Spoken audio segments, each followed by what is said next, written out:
Hello and welcome to episode 8 of the 3rd season of Les Oderants. I am Dan and I am joined as ever by Ben, Fliss and James. Say hello, everyone. Hello. Hello.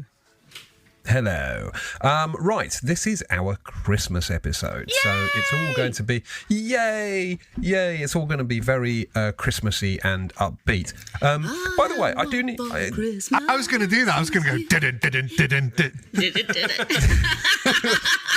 Oh, my God. Yeah, please don't. We've all got a glass of wine. We're all going to boogie a little bit. I haven't. You're going to have no control, Dan. The Phil Spector Christmas album is the only Christmas music that is acceptable, in my opinion. Put that out there. Okay. Surely you all know that. Surely you know you know the Phil Spector Christmas album, A Christmas Gift for You. I don't. And it's like the Ronettes, Sleigh Ride, stuff like that. No way. Yeah, it's like... That actually sounds good. It's the best Christmas album ever made. I bought it on vinyl last week for £12. Brown diarrhea colour vinyl. I don't know why. I think they said it was gold. Poo colour. Nothing says Christmas. It's like a Christmas log. They call it gold, but it really isn't. It looks awful. Christmas log. Nothing says Christmas like diarrhea.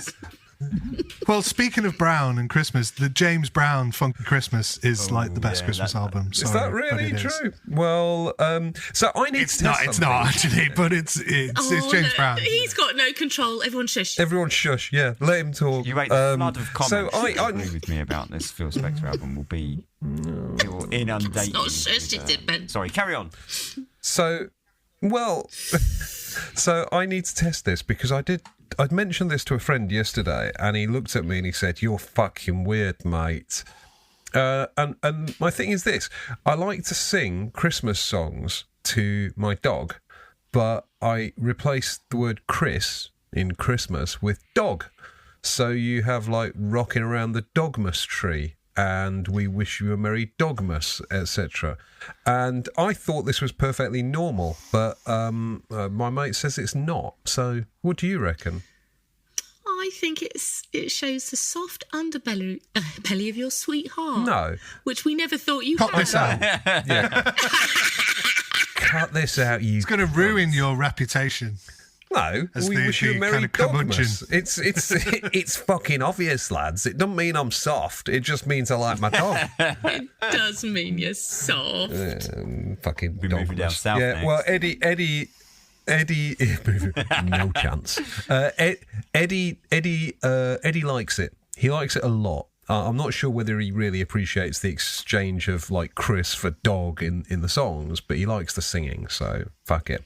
Right, should we... My dog loves it when you sing to him. He goes all soft and starts like looking your face and going all like, "Oh, this is the best thing ever." Really? I was thinking... Which is quite impressive because I can't sing for shit. I was thinking, why is Dan singing to your dog? Yeah. Like, the way you said that, I was like... When Dan starts singing to my dog... Well, I mean, if you want to come round and sing to my dog, Dan, you're more than welcome. I'm on my way. Fuck the podcast. I am literally on my way. Singing at dogs is like my favourite thing to do when I'm not talking about perfume. But we should, of course, talk about perfume. And it's segues like that people listen to the podcast for. Yeah. Don't they? Natural broadcaster. That's what it is. So perfume wise, I've got nothing super exciting to report. Although Brandon, friend of show Brandon, sent me the bougie samples, which basically. James, I don't know if anyone caught this, but a few episodes ago, James said, "Go out and buy them." And so I went out and bought them because I lack any fucking autonomy or self-control. I just do exactly what the voice says. and so that's what I did. No, I didn't. I got some samples off Brandon and I tried them. And I have to say, I did not like them a great deal. I mean, they weren't terrible, but... There was nothing that made me go, "Oh my God, these are amazing." Anyway, I just thought I'd share that with you because what was the style? What stylistically is there anybody in the group that you think would enjoy them? Well, I know that James did, unless, of course, he was receiving payment. Well, this is even worse because, and I did say this, right? I did kind of make this clear. You hadn't tried them. I haven't even fucking tried them, right? I said, I got the candles, right? I got the candles, right? And all I was said, the only reason I said go out and buy them is because paid and you didn't even try them. Yeah, exactly. I'm the bad shill. I'm an even worse fucking shill. No, you offer an opinion, right, and you're going to be told that you're wrong and that you're fucking shilling. That's just how the world works. But I thought the actual perfumes, I thought they were pleasant. Funnily enough, I've not smelt them as candles, and I do wonder whether they might not work better as candles because they. A candle smell can be sort of nice, but then candles tend, you don't go through a sort of development of a start, a middle, and an end with a candle. A candle, you turn it on and you light it, and the fucker smells, right? And you get the same sort of smell throughout the experience. These perfumes, none of them seem to desperately develop or anything, but the Verdant one was the nicest one, and what it did achieve for me, which was quite good, was it was green without being like that really sappy, overly green sort of nastiness that I get quite tired of in green perfumes. Not bad, genuinely not bad, not amazing. I mean, maybe I'll go back and give them another go because I don't want to trash them or anything, but they didn't blow my fucking balls off, which is probably good news because I need my balls, as I keep telling my wife, just in case I meet someone I like one day. So, which she loves that joke, yeah. Anyway, so that was the most interesting perfumey thing. And my Jubilation 40 arrived. And don't look impressed there. You don't look it's because of the hype, dude. Yeah, so it's all about expectations, isn't it? And where you are relative to expectations. So it is a excellent perfume. There is no doubting that. Did it immediately make me fucking go, oh my God, the search is over. We have, the Holy Grail. No, but that was sort of inevitable, I guess, but it was what I was sort of hoping for. I'm not actually unimpressed with it. I just feel like I need a bit more time with it because it's not like, I don't know, with the Reflection one, for example, it was like, do you like Reflection? Yes, well, here's a stronger version. Cool, that'll do. With the Interlude, so do you like Interlude? Yeah, it's all right. Well, here's a sort of longer lasting but slightly closer wearing one. It's a bit easier to work with. Great. And you brilliant. That's an improvement. With this one, I'm not quite sure what it does versus the 25. And I'm not saying it does nothing. I'm just saying I haven't fucking digested this properly yet. So people's criticism of it, though, was that the new formulation of the EDP of Jubilation is not as good as the original. And that's kind of the thing that these stronger concentrations sort of address for kind of purists who really like the older stuff. That's my impression that I get. So does it fulfill that brief? No, unofficial. No, well, brief, it's different. No, it's different. That's the thing. Like I think people are looking for. And in the same way that they were looking for with this Aventus Absolute, they were looking for, hey, take me back to the glory days kind of thing. But that's not what this does. It is, to me, quite a different perfume. It's much heavier on the vanilla in the dry down, which I don't get so much of with the original Jubilation 25. So it's sort of sweeter. But what it does do, I think, very effectively is that, if you strip away everything from Jubilation 25, all the noise and stuff, at its core, for me, the nicest thing about it was the blackberry sort of note. And that they seem to have managed to really capture and, amp up in the Jubilation 40. But that's not what, old versions of Jubilation 25 were about. They weren't like, hey, we've got this blackberry for days kind of thing. It was just the whole perfume was just a bit sort of stronger and heftier feeling. And what they've done here is they've tuned up a different part of it, a particular part of it. So it's not just, hey, do you like Jubilation 25? Well, then I've got something for you. You're going to love this. It feels much more like a different perfume than the other ones do. Right.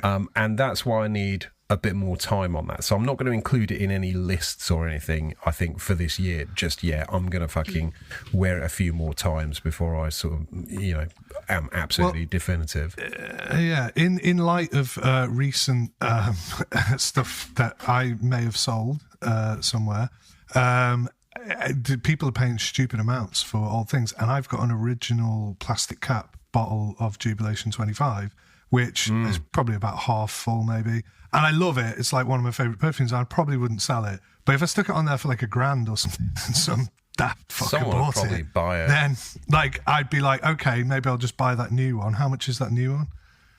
400. 400. Well, there you go, and then pocket 600 quid. Do you know what I mean? Because I'm not that precious about it. I mean, it's great, but also I'm kind of not bothered. So I'm just in a sort of weird kind of thing at the moment because I sold that Frederick Mile the other day. Oh, did you sell it? Did you get a load of money for it? Yeah, I did. Yeah, Outrageous. I probably could have put it on for more and got buy it now. Someone just went, yep. Bing, bought it. Wow. So, and I was like, whoa. I mean, my bottle is there's somebody on there asking for 950 quid for a partial 50 mil, right? And mine's a brand new 50 mil that I've only sprayed we're talking like about once or talking twice. about Dries van and I've Noten sold it for by 375. So we're talking. That's a very fair. Yeah, price. that's right. We're talking Dries about the van Noten. Dries van Noten. Yeah. Cool. I hated that. I'm not perfume, by greedy. the way. I'm not greedy. Yeah, I liked it initially, which is why I bought it. And then I sprayed it on a card in my car, and then I had it in the car for ages, and I was like, yeah, there's something about this. And then I bought it and sprayed it once and went, nah, it's horrible. Nah. And then I was like, shit, I'm stuck with this now. And then a few, just hang on to it, and it gets discontinued, and then boom, you can sell it for, nearly 400 quid. Well, so funnily enough, I got into a discussion on Facebook about perfume because that's all my discussions, and someone told me that they'd had a original Xerjoff Alexandria, not the Alexandria 2 that mostly most people have, and I just acquired an old school bottle. But the original Alexandria, and he said, I think it was that one. He said that he'd been offered $8,000 for it, and he'd turned it down. And I said to him, there is not a fucking perfume in the fucking universe that if someone hand deliver it at that price to America, fucking hand deliver it, and with some sort of sexual favour for that sort of money. I thought that was $8,000. Yeah, well, I mean, it's inevitable, really, on this show. But $8,000. So, I mean, if we're putting it out there, like any sort of sexual favour for $8,000, absolutely. No perfume involved. Yeah, we don't have to get involved with perfume. Just get in touch with me on Instagram. Info in the show notes. Just chucking that out there. I'm pretty depraved. I'm in charge of the emails, so I'll be taking 10%. Yeah. That's actually. So I've got a Christmas strange business association going on here. Well, what's worse than that is that there is a Christmas question in the Christmas quiz, which is coming in part 2, which is related to Ben's particular sexual peccadillos, but we'll get to that when we get to it. Anyway, sorry, James, you were going to leap in there. I was just going to say some actual news that isn't to do with, any kind of gross like sex story or anything weird. I'm not which sure I'm is interested. a shame, really, isn't it? Yeah, I'm not going to bother. No, but did you see Amouage lighting up the Burj Khalifa with their logo and whatnot? I wonder how much that cost. Wow, just my first thought was that must have cost him a fortune. Ben Halligan's putting some bottles on the side of London Bridge is a bit pants now, isn't it? Well, no, I think that's more impressive because that was an actual physical thing. I mean, anyone can shine a fucking light on a big giant building. They actually made Batman. They actually made Attack of the fucking 50-foot bottles, of Ben Halligan's bottles. Yeah, Ben Halligan's bottles. I thought that was really impressive. I really did. I mean, the perfumes are a bit shit, but no, actually, I was quite nice about them last week, wasn't I? You were. I was listening back to it. Yeah, they were all right. You were quite good about them. I give credit on the whole thing. Do you know what I mean? And Ben and I have talked about this. the Penhaligons, all their like marketing stuff is really on point.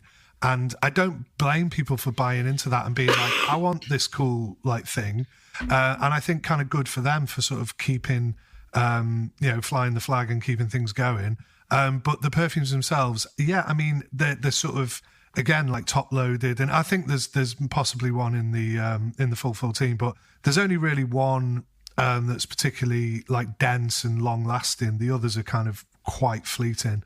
Not that necessarily makes them bad, but it kind of like when you're spending that kind of money, you might be a bit miffed that they don't last very long. And they don't give you, well, it's not that they don't last long, they don't give you a very full experience that you might be expecting for new niche perfumery. Do you know what I mean? Yeah, absolutely. Okay, well, should we talk about some other perfumes then? Ben, you are up first, I have arbitrarily decided. All right. There was a 50-50 chance, really, between you and Fliss, but it's you. It's you. Go. Well, we'll start with the disappointing one first, because I tried 3 new things this week, which I was quite excited about. And one of them, I basically got it for the bottle, and because I was buying stuff, I thought I may as well, get what I can, because it's the post shipping or whatever. So it's Born to Stand Out, which I think James has talked about before. They've got these really cool bottles that are like white with just like big red like impact font on the front, which is kind of cool. But I got not vanilla, and I have to say it was not much good either. It was just not only was it not vanilla, but it was also not good.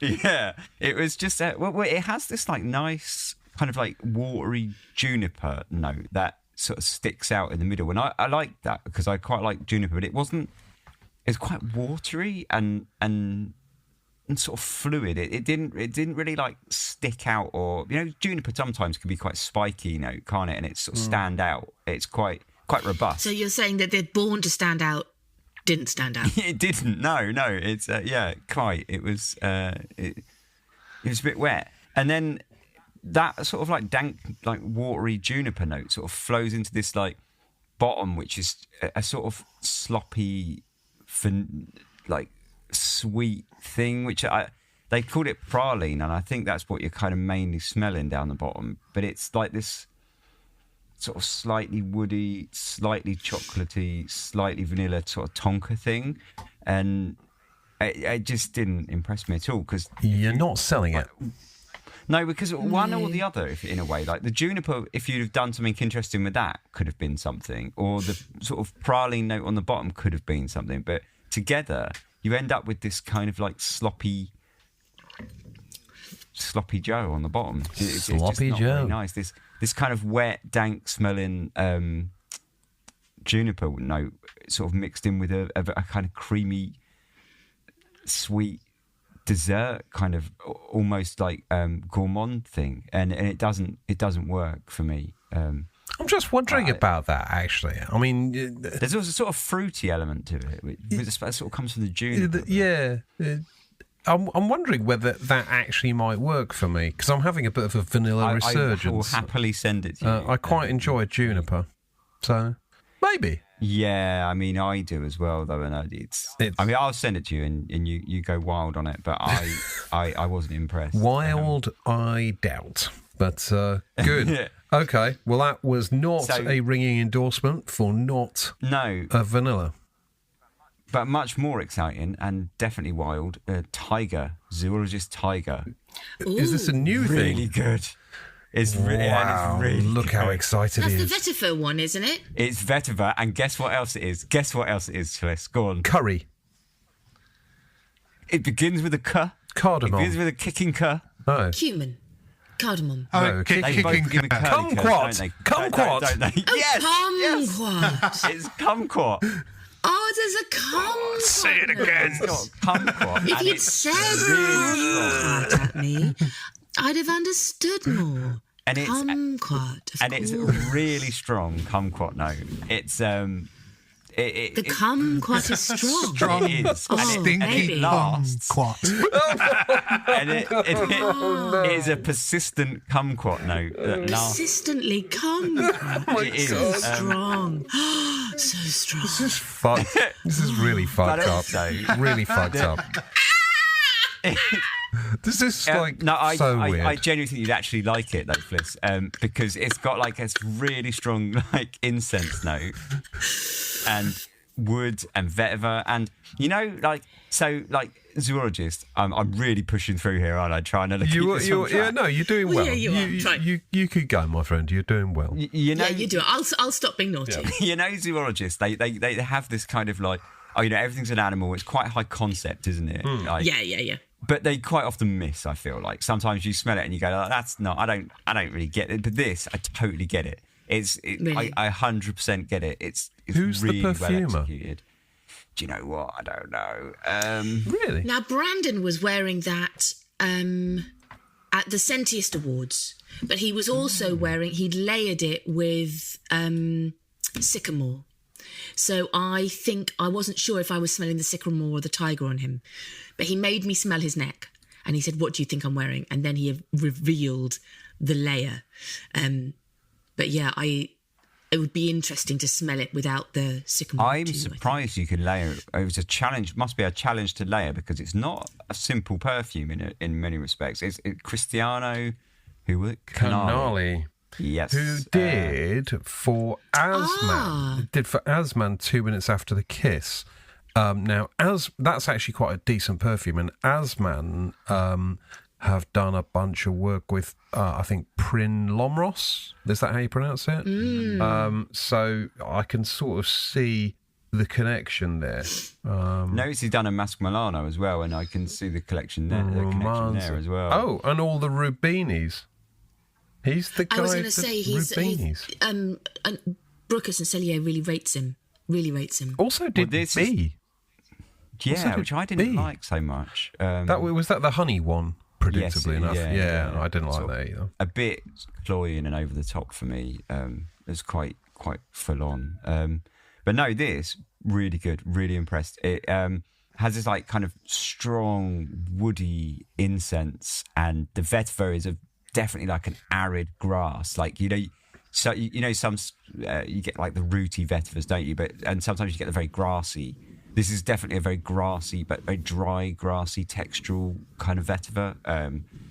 Oh, that's interesting that you say dry and grassy, because one of my picks for the year is one of his Rubinis that I smelt that was up for Frag of the Year at the Sentiest Awards, and that's very dry and grassy. And Eau de Nature, very, very chamomile and hay-like, and I really, really liked it. I think you really liked it. So maybe I should try the Tiger then, because normally I slam zoologists, but maybe I'm curious now.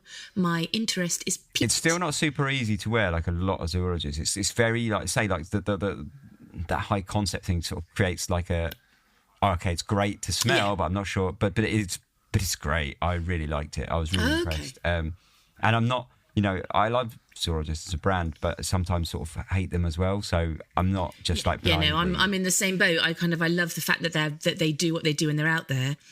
There's not very many that I consider that I would wear. But I do love the fact that they exist. Yeah, this one I think I'll. Even if I'm just going to slag them off or shout about the bat coming in and out of the cave and the Jocelyn notes and all of that stuff. But I still love them. I mean, this one I will probably buy. In fact, really? I'm going to buy it. It's really good. Wow. So yeah, that was really good. That was really exciting this week. Nice. But then, top of the most exciting tree, the new Beaufort Absent Presence. Absent presents. Now, Presents as in like presents under the Christmas tree, or presents as in like the state of being present. The state of being present. Yeah. So anyone, if you've got preconceptions about Beaufort, just forget it, because it's super like sweet and crowd pleasery, and I think anyone could like this. It's really good, and it's much better than what I just sort of said, because you think super sweet, super crowd pleasery, okay, that's a bit naff, right? It's got this massive black pepper like element to it, which at first, when you first spray it, because it's sort of surrounded by this like huge jasmine and violet leaf, and it's quite sweet. I'm not really sure what it is, but there's like a very sweet floral element to it that I guess is the violet and violet leaf, but it's darker than it's not Parma violet. It's not sugary. It's much darker than that. But because the black pepper's initially quite surrounded by that, it just lays in the background, almost like this like gentle pepper note that's like doesn't really make it too challenging, and you feel like this. My first impression of it was quite like disappointed, because I was like, oh my god, this smells like a happy fragrance, like it doesn't smell anything. Fuck all that happy shit. Yeah, it doesn't smell like Beaufort smells. You know what I mean? But as it goes on, this black pepper note like really sticks around, and as all the other stuff sort of starts sliding back, it almost exposes it a little, and then you start it becomes really interesting, because you've got this like on one hand this quite sweet violet leafy kind of fragrance that's very like easygoing and you can imagine smelling it in a club almost, and then beneath that you've got this like quite spooky black pepper and vetiver vibe starts coming out, and it's really good at that point, and I really like it. It's really good. It's confusing, and it confuses me for no end, because on one hand it's very much like it's not almost of, I don't know, on one hand like you sniff it and you think, oh, that's lovely, it reminds me a little bit of Monsieur Beauregard by Penhaligon's, if anyone knows that. It's got that element to it, and you think, oh, that's nice. And then, but on the other hand, it's got this like quite savage, like black pepper's not it's not an easy note to work with. I remember really trying hard to make a black pepper fragrance when I started making perfume, and all of them just went down the fucking sink because they were awful. But it's also not an easy scent to wear. I find it can be quite nauseating sometimes. But it really works in this, and it's really cleverly balanced between a perfume that's almost too crowd pleasery and a perfume that is almost like unwearable, but they've put them together and made something somehow that's just really confusing but really good. I'm not sure it's going to be everyone's cup of tea, and I think a lot of people that buy Beaufort are going to be like upset by it, because it's really a departure. I mean, I think that the collection that it's in, the Revenants collection, is a departure anyway from that initial Hell and High Water collection that was all savage smoke and seawater and brutality. Like the Revenants collection is much easier, but this is another level. Like this could come from anywhere. If it wasn't for that black pepper note, though, the black pepper note does kind of make you go, oh yeah, Beaufort, yeah, I kind of get it now. But it's really good, and I think, James, I think you would especially like this for the violet leaf element. I was thinking exactly that, because you referred to the black pepper and that bit coming in, and the kind of woody element as being spooky. But I pretty much always say that violet or violet leaf is spooky. So it's interesting that it's kind of like maybe a coming together of like spooky elements that I would definitely like. I was just thinking as well, do you know who it was made by? It's not Pia Long, is it? Because she did the Bougie Bougies as well.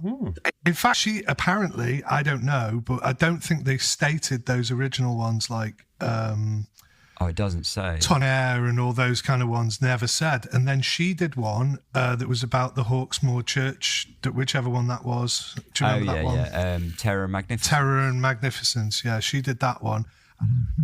In my review, I put it was pedestrian, and she just sent me loads of abuse saying, pedestrian, really? She didn't really. It was just kind of like, oh, right, okay, yeah, sorry. But no. I'll give you pedestrian, you cunt. No, I mean, compared to like the other stuff, it just wasn't quite as bold. And I think, again, don't quote me on this, because this is just sort of private exchanges that I might be fucking libelous or something. But I think she actually said, "Oh well, I made some of those other ones." I think. Okay. I don't quote me on that, but I got it in my head that she'd made some of those other ones as well. So yeah, I was kind of comparing her own work to her own work, sort of thing. Yeah. And not that I didn't like that one, but I did. I thought it was good. But yeah, no, that sounds really interesting. It sounds like it doesn't smell like anything I've smelled before, and that you can almost guarantee from that brand, can't you, that you ain't going to be smelling something you've smelled before. When you first spray it, you'll think, oh yeah, this is something I've smelled before. Do you know, like it takes a while, but then as it goes, it's got such character. And I think what I really like about it and was most impressed, and I think what you'll find interesting, James, is that the violet is so dark. And normally a violet is quite an uplifting perfume, isn't it? It's quite sugary, it's quite like happy, it's almost a bit juvenile in many respects sometimes, but this isn't. This is like this dank violet that's kind of pulled down by this kind of like a very subtle leather in the background, and also this sort of dirty vetiver, like rooty vetiver that's sort of pulling it down a little bit and making it just smell a little danker. And I think that black pepper is obviously kind of playing into that as well. So you've got this, like, on one hand, quite crowd pleasery violet. Yeah, this is all very happy kind of fragrance, and like I'm going to go to the club and shag a bird or whatever. And then you've got this other, on the other hand, shag a bird. Well, you know what I mean, like one of those kind of latent. Do you know what I mean? Those the things. Ben's such a lad, isn't he? He's always saying stuff like that to me. No, I'm using that as an example. Like that's the sort of. It's sounds so natural coming. Yeah, it's like a laddie fragrance. It's on one hand, it's got this laddiness to it, and then on the other hand, it's got this like massively dark artistic element, and it's really well married together. I think. Really good. I was really impressed. So I think everyone should try that.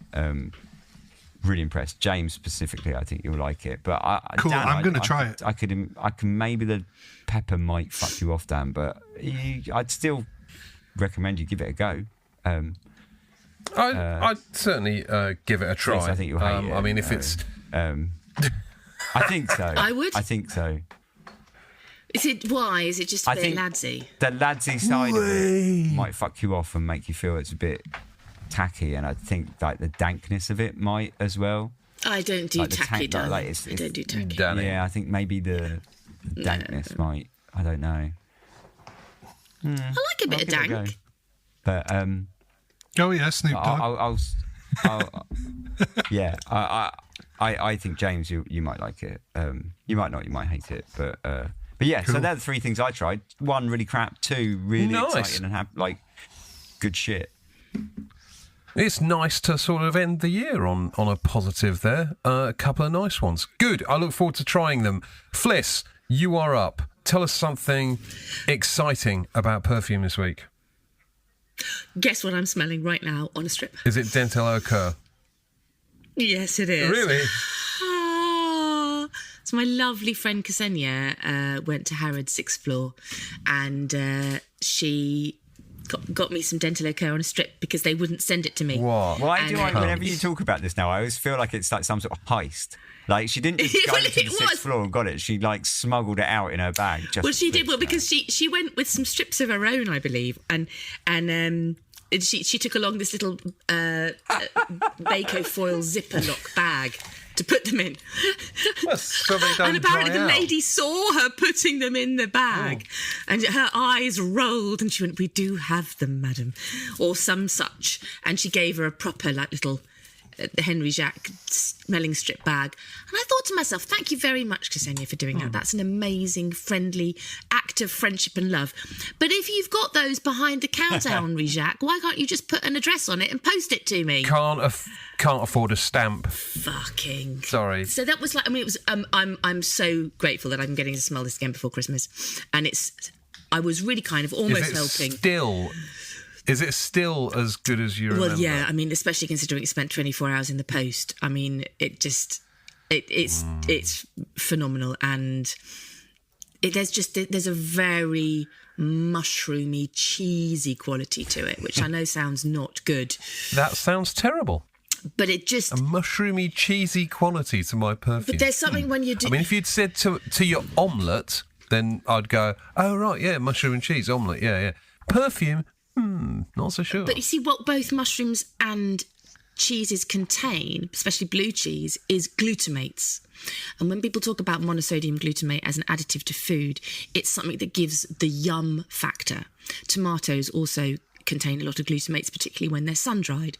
Mushrooms, blue cheese, they all contain glutamates. Fucking love the yum factor. So, yeah, so when you smell something like that, your nose is also picking up those glutamate molecules or remembering them in your limbic system, because possibly don't have glutamate molecules in a perfume, but the memory of that is being triggered. So there is a mouth-watering, savoury quality to it, which I think is phenomenal. So much of those tuberoses, or as you say down in there, the things that piss you off, is that bubblegum sweetness that is just sickly and just makes, it's like bubblegum vomity frat girl pink. This is the opposite. This is quality yum. There's a texture to those things as well. They're both squeaky, aren't they? Cheese is squeaky and mushrooms are squeaky, and it's that kind of. I'm not being gross, and there's no innuendo there. I'm not talking about yeah, they do. Squeak on your teeth. Not all of them. Well, there's a mouth feel. I mean, soft cheeses don't. No. But they have that kind of like. They can. It's kind of like fleshy, but it's almost like. Yeah, fleshy. But if you think of the fleshy petals of the tuberose as well, they're very fleshy and possibly quite squeaky if you switch them. So we're finding all of these links. Yeah, exactly. You know, and it feels there's a very grown-up mouthfeel to the smell of this perfume for me, and it does feel feast-like, and I fucking love it still. And I was hoping I wouldn't. I was hoping she'd send it, and I'd go, thank you so much, Ksenia. Gone off it a bit. Well, now I hate it. Yeah, but no, I haven't at all. Can I just say, rather than shilling for or telling people to go out and buy, I'm going to appeal to fans of the show. Go into Harrods and steal a bottle from Henry Jacques, because fuck Henry Jacques, right? Go in there, thieve a bottle and send it to Fliss, right? Because they don't deserve the custom. Yeah. And I'll go. If I could bear going to London... If you ever went to London, which like, you hate and you won't. You know, have you ever seen that film? Yeah, the like final sort of mission. Yeah, I'll go with a short-sleeved white shirt on with pens in the pocket and shit. Pen clip in your pocket. Yeah. Totally. Very good. I don't think. I mean, I'm not completely opposed to it, but I'm not sure inciting our listeners to crime is necessarily the way to go. But fuck it, yeah. I mean, please, someone either steal it or buy it for fucking Fliss so that she finally shuts the fuck everyone's up bored about of this me. perfume.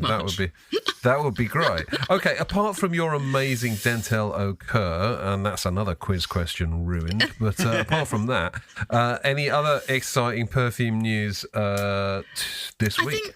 To be honest with you, I've had a bit of a hiatus in a way. I just wanted, I didn't really test a lot of new things. I had a little bit of a sort of like, what's the word? A little dabble in eBay for some of the calendar minis. Because obviously there's calendar season and everyone's selling their minis that they don't like. And I tried Poets of Berlin by Wilhelm Parfumerie. And it was another one of those that I felt was very much wearing me. It's very, very clean and peachy, and it's got lots of berry notes in the list, but I didn't really get those. I got peachy, fruity notes. And all of that interesting stuff burns off very quickly on me in about 20 minutes, and it just becomes one of those relentlessly modern, clean vanillas.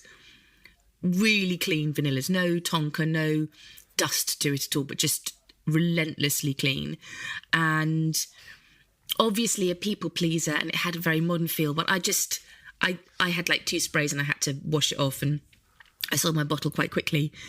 It's interesting to me that there's so many of them on eBay, because obviously they've stuffed calendars full of it, and then everyone's gone, oh, this one's not for me, which is, make of that what you will. The other calendar mini I bought was Tudor by Liberty, and it's a new release from the Liberty perfume line. And I actually really, really liked it. It's meant to evoke running your hand over one of their ancient tapestries in their big kind of wooden hall, their beamed hall. And it doesn't do a bad job of that at all. I think the notes list is kind of pretty pointless because I couldn't really make any of those out, but it feels dusty and spicy and thick, woodeny kind of feel. It does feel historical without feeling heavy, and it feels like a lot of those make of it what you will perfumes. So there's things like Gucci Memoir d'un Odeur. There's Miller Harris. What do you mean by that? Make of it what you will. There's a whole kind of bunch of perfumes that I think of, that the way that they write about them, they are meant to trigger memories, but the memories that are triggered are kind of will be different for everybody. So something like L'air de Rien is meant to be dusty drawers and paperback novels and the inside of a leather handbag. Memoir d'Odeur by Gucci is kind of chamomile lawns, but also dusty floors. And there is almost a genre of perfume that is very, very light and quite intimate, but when the way that it's described is you'll remember, when you smell this, you'll remember all sorts of lovely things, if you know what I mean. Oh, well, I can't remember anything lovely, so no, I know that wouldn't work on me. Your fucking Jedi mind tricks won't work on me. Les Amorescence does the same, and there's Craft and Glamour by Miller Harris also has that kind of, a dusty theatre and some woody floors, all of that kind of stuff. And they all could be potentially bland, or they could be potentially the most moving thing you've ever smelt, depending which dusty drawer you've opened, or which chamomile lawn you've walked on, or which, wooden hall of your grandma's you're standing in. And some of them to me are very bland, and some of them to me are just like, I need this in my life now. But they are all much. I can't help. I mean. Sort of like a vague nostalgia. There is exactly that. There's a vagueness about the notes. There's a vagueness about the smells. There's a vagueness about the nostalgia of it all. And there's even the perfume itself is quite vague. And either it hits you and you go, fucking hell, this is amazing, and it's barely noticeable. Or you go, what the fuck, this is really boring. And for some of the ones I've listed, I've gone, Christ, this is dull. And for some of the ones I've listed, I've gone, oh my God, that's the subtlety of perfume, though, isn't it? That is exactly the knife edge that it is always on, between completely banal for someone and totally magical for someone else. But I would say that you're kind of... It's certainly conjuring images for me when you talk about like grandmas and dusty drawers. I just can't help thinking about grandma's dusty drawers and being like, but I think the perfumes are probably sort of meant to be slightly grander than that. Yeah. Or maybe not. I don't know. I know exactly what you mean, because like there's examples that I've given like quite recently that are exactly that. And I kind of sometimes they can be misunderstood to begin with. You can chalk it down to that and then go, oh no, actually there's something to this, for all its kind of simplicity, or it speaks to you immediately. But that's just the thing, isn't it? The Nes Amorescence, there's something about it that reminds me of being at Pony Club and being in a tack room. There's a dusty, leathery, softy, saddle soapy, but also slightly tincturey smell, sort of almost like a vet spot smell. But if you read all the reviews on Parfumo or on Fragrantica, everybody's remembering something, but it's completely different. No one else has gone taproom. Someone else has gone, oh, it's this. It's my dad's potting Pony shit. Club. Well, it's my dad's potting shit, or it's my dad's mechanic thing, or it's my mum's whatever. So everyone's remembering. Potting but it's all in similar ballpark. Oh, fuck off. Yeah. It all sounds lovely. Sounds lovely. Sounds fucking boring as shit. I've never ridden a horse. I'd love to ride a horse. I think I've lost a bit of weight now. So because I used to think, no, it'd be cruel. You'd need a big fucking horse to get me on it. But now, no, I genuinely did. But now I think, I could. I love horses. I love them. And I don't like horse racing. I don't like whipping them and stuff. It's mean, innit? No, I don't like horse racing either. It's really cruel. It's really mean. It's really cool. All the horses are too young, and they're like perform, they're like shot, this, like and if they sweating fall and down, going they're mental shot. on the line. I don't know. That sounds like something we should set loose on society. If you don't perform, you're shot. Yeah, I'm not a fan of a horse good racing. Fliss. I'm glad. I'm really down glad half about of that it. because Yeah. horses are special. They are special. Yeah, Yeah. yeah. Okay, maybe we should do a horse podcast. Okay, have you got any other perfume stuff, Fliss, just to bring us back to non-horse matters? I also purchased from the group very cheaply Eau de Beau or Bow. I'm not sure how you pronounce did it. you? Box. Oh, I've got it. Yeah, I got it for less than got it for about 20 quid. That's good. That's good. I know. Yeah. How much is in it? Yeah. It's For full. 20 quid. It was only sprayed once. Wow. Yeah. I know. I bought one. I bought one after the last episode for 35 on eBay. So I was quite annoyed when I saw that for 20 quid. Yeah. I love it. I really, really, really, really like it.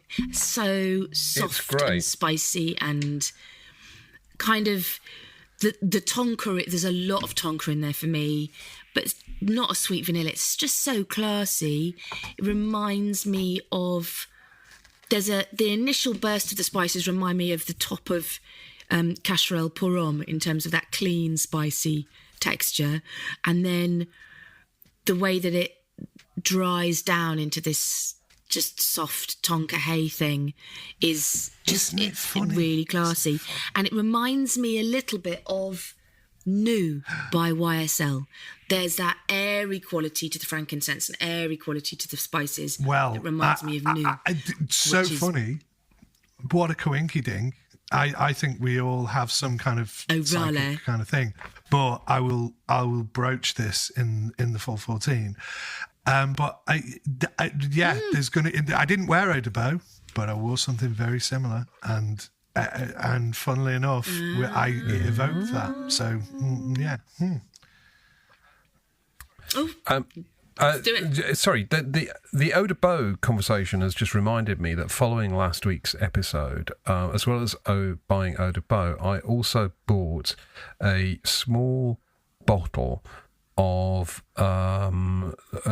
L'Homédial cologne at Ben's recommendation, and it's very nice. I don't quite get the Dior Vetiver connection. I wondered. I was going to ask but you, it is actually, very if nice. you did or not, but Yeah, not really, but it's got that sort of almondy sort of thing going on that range has, which gives it, you know, on the one hand, you can sort of look at it and go, oh, it's a sort of superficial cologne kind of thing, but it's not, because it's got this almond thing in, which makes it very unique, I think, and really, I think you were dead right about. You know, it nails this kind of versatility type brief. I think that's it's really a nice functional perfume. It smells great, you know, it looks great, it performs pretty decently for that sort of style, and it's sort of different from everything else. I think it's a really, really enjoyable perfume.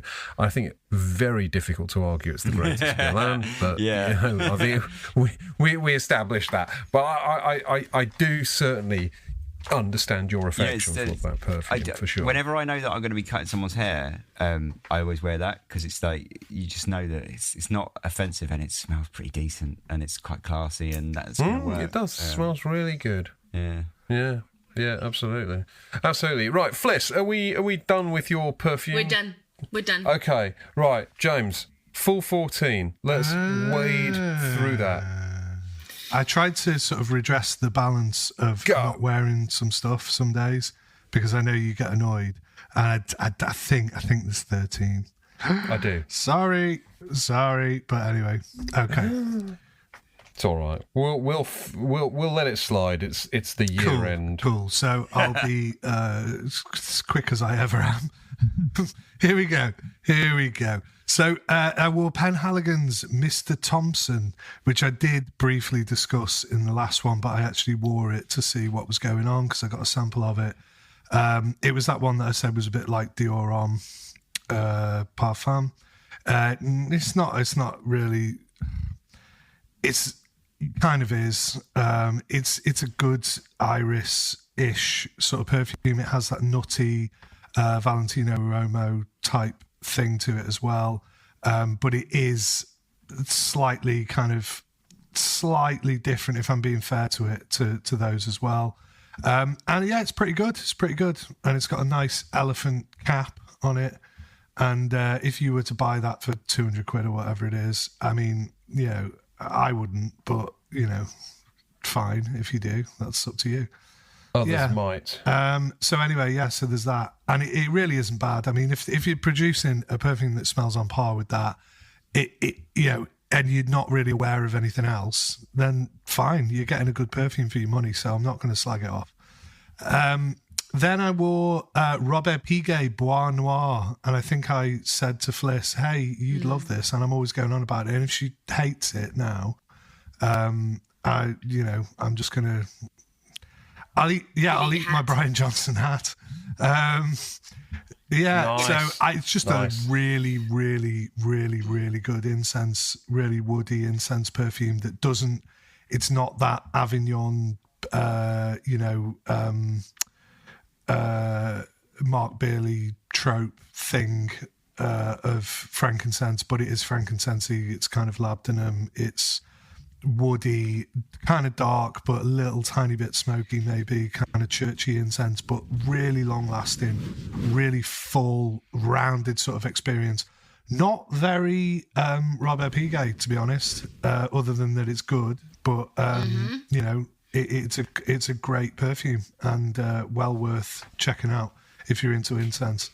Then Anatoly Le Breton Racine Carré, I think it's called Racine Carré or something. Funnily enough, it starts out like one of those kind of slightly shitty perfumes, like a woody, overly too much reliant on like, you know, papery kind of ironone and ISO-y super type smells. Do you know what I mean? Like something that's like, this is made by an amateur perfumer who doesn't really know what they're doing. And that is not my experience of Anatoly Le Breton so far. They're quite well put together and not really anything like that. They're pretty creative and, you know, cool and all that. But there's nothing that I go, oh, that's a bit modern and a bit stark and a bit kind of like shittily made. However, it's like, yeah, like a papery, woody, ironone. So that kind of like a little bit like violet-ish, but like it also has this kind of like bready kind of thing that I don't like about perfumes either. That gourmand, like jus de peau, bready kind of effect of that Serge Lutens perfume. So it's all right. And in actual fact, when you let it dry down, you go, oh, actually, I get this. I understand a little bit more about what this is. This is not the crude thing that I thought it was originally. This accord is actually quite interesting and has something to it and is actually quite well made. So, you know, don't judge a book by its cover. It hasn't really got any top notes, this perfume. It's just is what it is and just comes out. So that's Racine Carré by Anatoly Le Breton. Racine Carré. Then I wore Penhaligon's Balm of Calm, which, again, I perceived immediately as, okay, this is another slightly inferior iris-ish type perfume. Yes, it has that lavender for the calming, whatever. Yes, it has a bit of a kind of like floral sort of element. Can't actually remember. I did do quite a detailed review on it, but I can't remember exactly what I said, other than it's a little bit disappointing in that it kind of smells, it's so generic and sort of middle ground, that it doesn't really have the effect that I think it kind of thinks that it does, even though that's probably one of the better ones of the line, sort of, or one of the ones that I anticipate being more popular. It's not a bad perfume by any chalk, but it's just kind of vaguely reminiscent of, you know, Le Mal, one of those Le Mal perfumes here, but not even as good as that, and like other things. And then, yeah, it's reminiscent of a lot of different perfumes. I think I referenced about 5 or 6, and they're all fairly modern fougere type things. So yeah, I mean, Balm of Calm, it's okay. Then I wore Fragrance du Bois Petals de Cashmere, right? Which ages ago when like Fragrance du Bar was kind of first around, I was like, what the hell is this brand? They've kind of taken off the sort of Tom Ford aesthetic. They've kind of made their bottles look a bit like Tom Ford. You know, I was like, I'm onto you. I know what you're doing here. And I kind of tried them, and I got sent some samples ages ago, and I haven't really kept track of them, but I know they're kind of one of the most hated brands on like Reddit in that fucking Oda Jerks group and stuff, and people tend to hate them for like shilling and being that kind of hated brand. And I don't know, they may have produced loads of crap. They may have produced their own Herba Pura and loads of fucking Aventus clones for all I know since. However, the samples that I have from like 2018 or whenever I got these samples, Petals de Cashmere is a lovely, lovely, lovely, slightly rose-inflected musk perfume, right? That is pretty fucking stunning, to be honest. And it's very classy. And what I found from most of those is that they're really good perfumes. I'm sorry to be, not like on their back or saying that they're shit or anything. Those ones that I have, those older ones, are really good. All of them. Like, they're all just excellent, like very kind of French. No, I know they go on about oud and that they're this kind of like middle ground between like European and sort of kind of Eastern sort of like brand or what, or like Middle East or whatever, but they're not really. And that's kind of why I think what's his face was saying they didn't have oud in and all that shit, because they're so smooth and well made and they're just nice, like, and this is some of them are lovely. I mean, they're very expensive. And I think there's probably only a few that justify their price tag, if indeed that can be done. But they are, I mean, I will say they have been a bit hit and miss. Like, I think, I don't know if you've ever tried the Oud Jaune Intense, which is the yellow one. It's literally the most disgusting thing on the history of the planet, apart from Herba Pura. I agree entirely. I think it's a terrible perfume. It's just like an absolute car crash of fucking floral notes and stuff. Whereas something like Sarah Oud, which is like this really sour, like almost kind of edibly sour, woody rose thing, I think is fucking amazing, like just mind-blowingly good. So they do have a real range from kind of utter dog shit to fucking brilliant. And I will just say, there's no love loss with the brand, because again, we might have to check with our lawyers or like cut this shit out. But when the pandemic was happening, they released a like a sanitizer spray, and I contacted them and said, "Oh, what's your active ingredient in that?" "Oh, it's oud." Excuse me, what the fuck do you mean? Where's your data on oud? How is oud an antimicrobial? Show me where. Oh, it's been used for thousands of. No, I don't want that bollocks. Show me some fucking test data, or you can't be selling this shit, man. And I said it to them, and they conveniently didn't get back to me, and I didn't want to push it, right? But I didn't like that, because again, profiteering from what was a worldwide crisis, and pushing their own oud bullshit, really annoyed me, to be honest. And like I say, I wrote emails to them, and they went, "Oh, it's the factory is in Oman or wherever they would do." They came with some bollocks, and I was like, "Well, no, I'm sorry, but like you shouldn't be doing that." Anyway, it wasn't the only misstep. They I think it may well have been pandemic related, where they basically made some sort of virtue of the fact that people couldn't get together, but you could still smell good. So why don't you buy someone you know a bottle of perfume? It was something like that. I can't remember the exact details of it, but I happen to know the brand manager, and I remember dropping her a note and saying, "Yeah, I love you guys, but I think this is a bit of a misstep." And she was like, "Fuck, that is really bad," and just went and fixed it. So it's not like they're kind of completely incapable of taking feedback or anything. That, you know, I think they're a decent bunch. That really annoyed me because there was a few brands doing that, and I didn't want to be the person going around policing it. But I was like, no, there's people like who seriously need actual real products that work. We're in a country where people have been buying stuff that's completely not fit for purpose, wasting money. You don't get to like fleece people with your bullshit. I'm sorry. And there was an indie perfumer from America who actually really seen her arse with me and like got really irate and stuff because I'd apparently because I put some post up saying I think this is disgraceful that she'd made this because she had alcohol and she'd made a hand sanitizer, and I was like, well, have you tested it? Does it work? Do you know that it works? Have you got the right, you know, materials that you're putting in it? Why are you putting fragrance in it? Because that is not in the... Because people were saying we're making it to the WHO guidelines because they put out a recipe, didn't they, to say, look, if you've got alcohol lying around, you can make this, right? It didn't include any fragrance, right? How do you know that fragrance that you're putting in that is not completely denaturing the whole thing, right? So yes, you can make a hand sanitizer, and if you make it exactly to that recipe, then fine, right? Then I've no problem with you putting it out there. You really shouldn't because it's not tested, but that's the WHO were saying, not the WHO, you know what I mean? Who was saying, pinball wizard or whatever. No, they were saying, like, do this.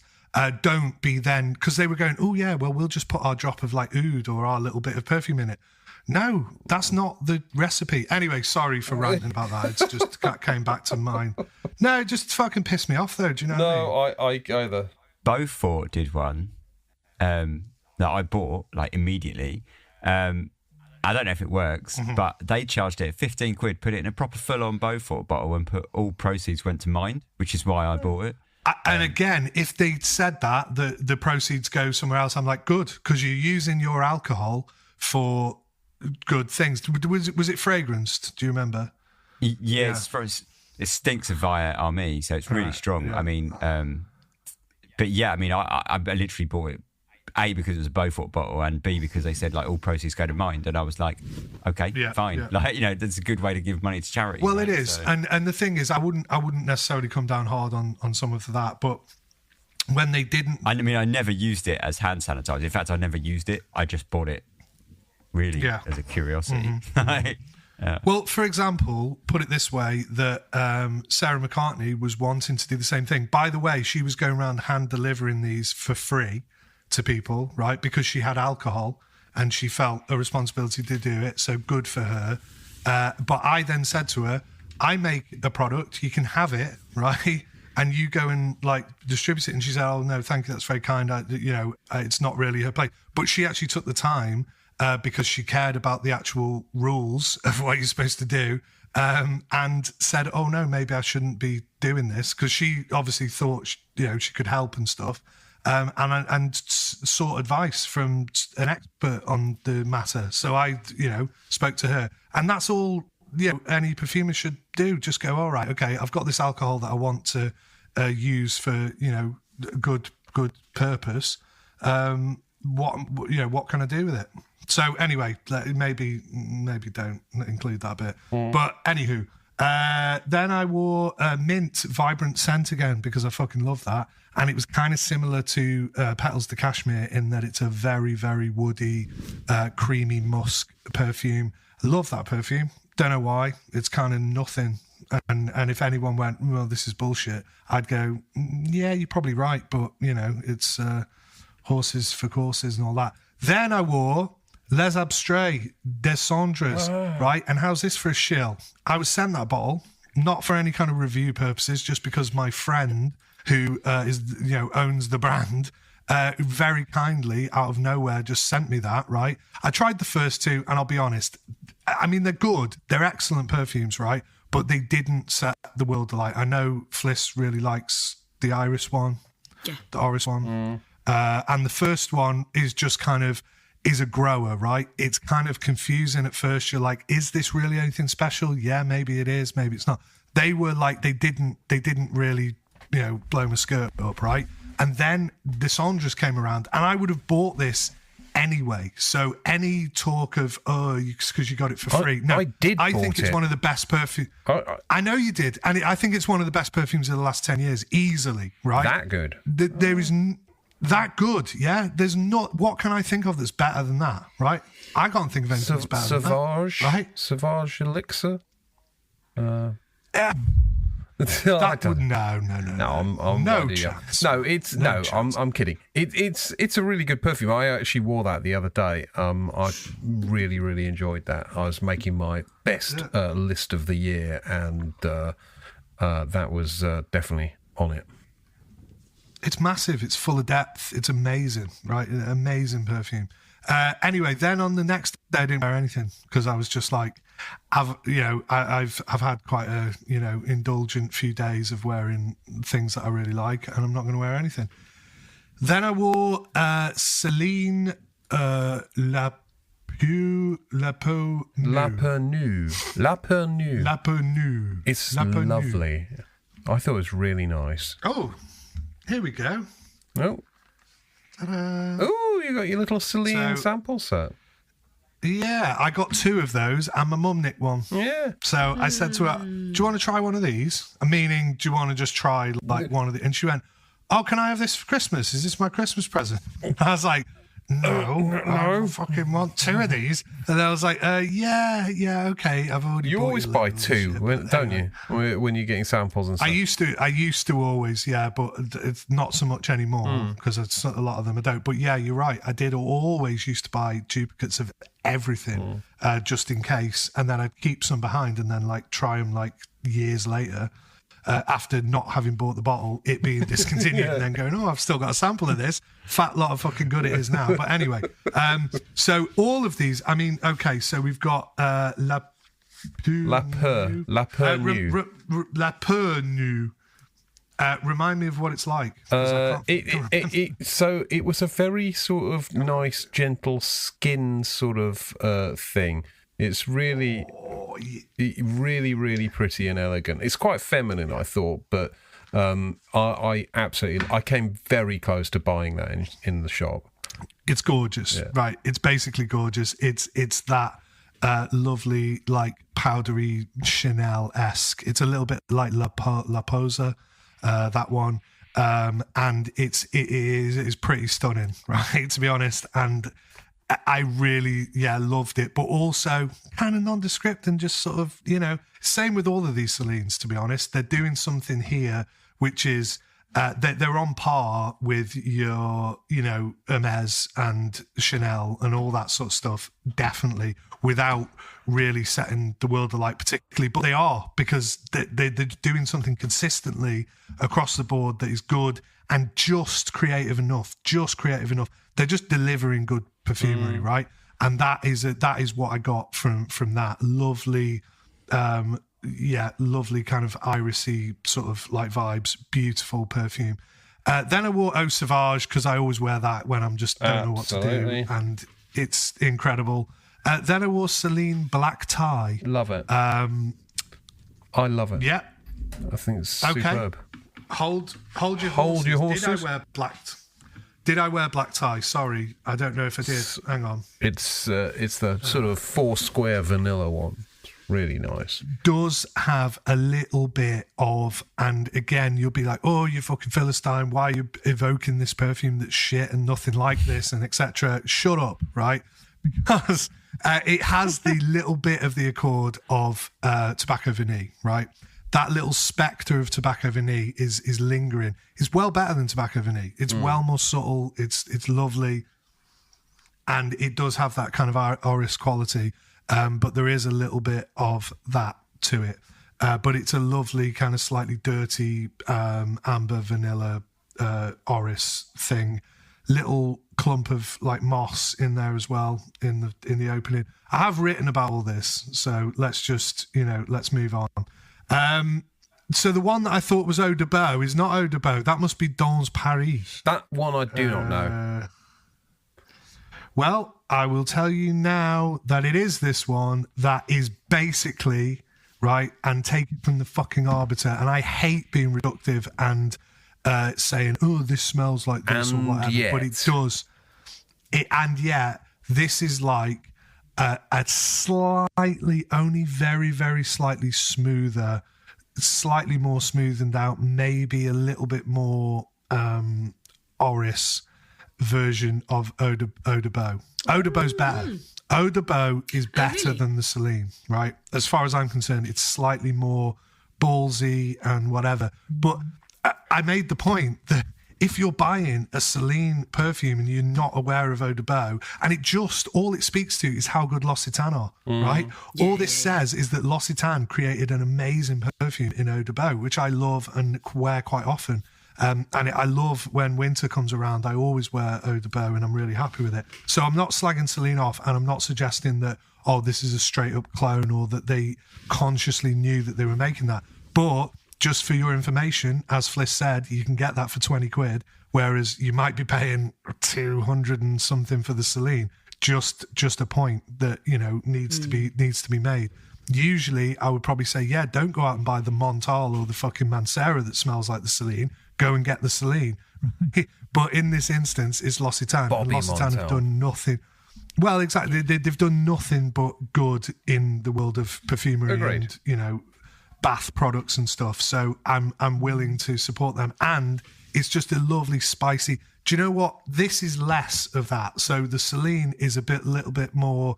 The edges are a little bit more rounded, whereas I get a sort of medieval, medicinal, slightly... And I talk about mead. I always go on about mead. It doesn't smell of honey. There's no honey note in it whatsoever. I don't even really like honey notes, but it reminds me of like a medieval fucking banquet or something, because it's kind of herbal. It's like this herbal tonic, but with vanilla, and like it's a strange amber sort of perfume, but it kind of reminds me of like, yeah, it's got this kind of honest, medievally... I don't know what I'm getting at, but that's what Eau de Beau always reminds me of. And this, slightly less so, but that might just be psychosomatic because look at the fucking packaging. Do you know what I mean? I'm like, oh, it's a Celine. But anyway, so there you go. Dans Paris is very similar to Eau de Beau. Then on that same day that I wore the Dans Paris, it was a little bit too subtle and I was going out. So that was on Friday. And I went to the tennis club Christmas do, which was, nice. I was like, oh, I don't really feel up for it. And I'm probably just going to, I got fucking shit-faced, man, and ended up like walking home and fucking, like proper fucked up. But I wore MDCI Chypre Palatine. Nice. Which is just one of those where I'm like, look, I want to announce that I'm wearing a perfume in the room, right? Hello, that thing is going to... I'm wearing perfume. Yeah, exactly. But not just hello cunts, I'm wearing perfume. Hello cunts, I'm wearing the best perfume in the room. Yeah. And you're all going to come up to me at some point in the evening and compliment me because I smell like class. Well, funnily enough, I wore that, right? And then I think Jenny was going out on a do the following night, right? And I'd left the Chypre Palatine. I never really leave perfumes out of my cupboard, but I left it out on the side with the bust on it and everything by the side of the bed. And then the next day she was going out and she popped some perfume on and I went in the room and I went, have you been wearing my fucking Chypre Palatine? And she was like, no. And I was like, I can smell it. I was like, you've sprayed that. I know you have. And she said, no, I'm wearing YSL Opium, dear. And I went, oh, sorry.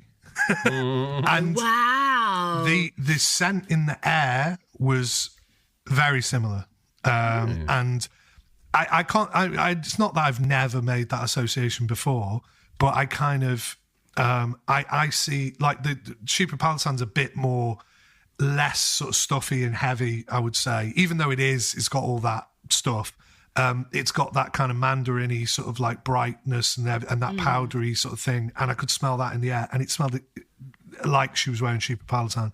But I was like, oh, right, okay, it's opium. So fair enough. But anyway, then, which is still a great, the amazing perfume. I was going to say, she still smells amazing and, and of class. So. Then I wore nothing the next day. Sorry, Dan. But I still smelled of Chypre Palatine. I'd had a shower in the morning And I still smelled of Super Palatine. And my clothes that I wasn't even wearing, I put on like new clothes. They even slightly smelled of Super Palatine. I was like, fuck hell, man, that is a beast. And then today I'm wearing Celine again.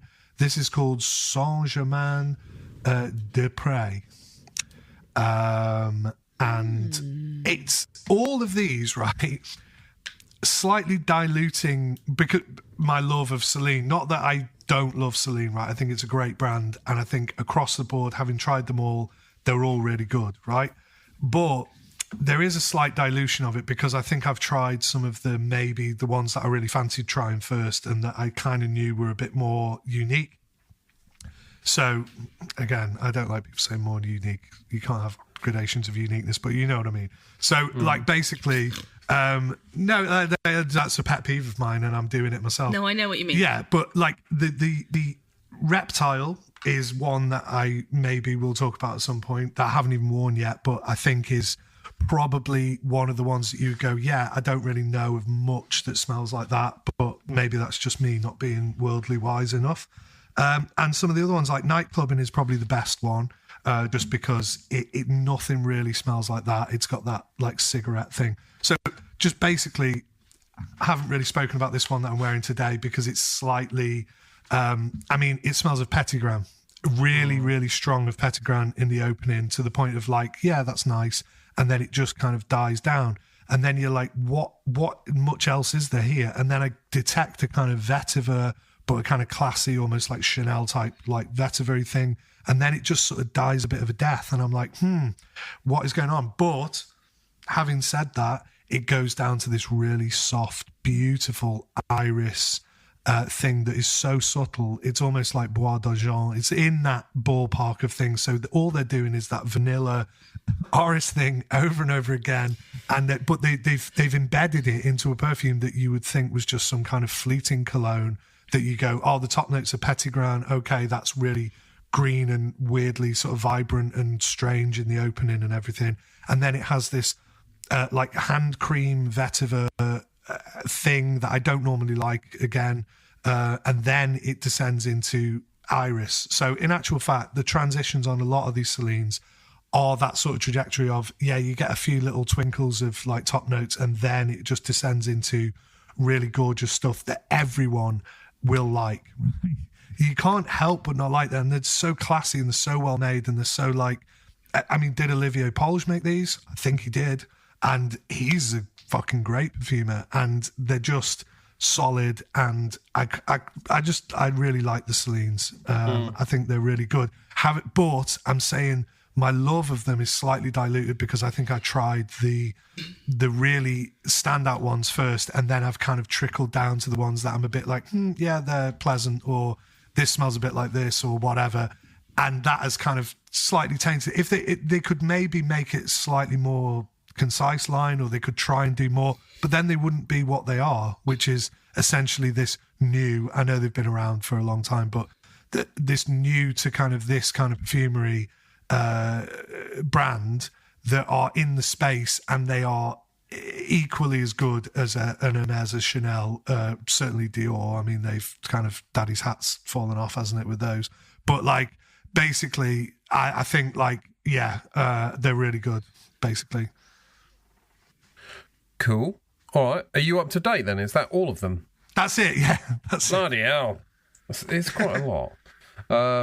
Right, okay. So before we go to the break, as indeed we must, because if I don't go and get some wine, my brain may stop functioning.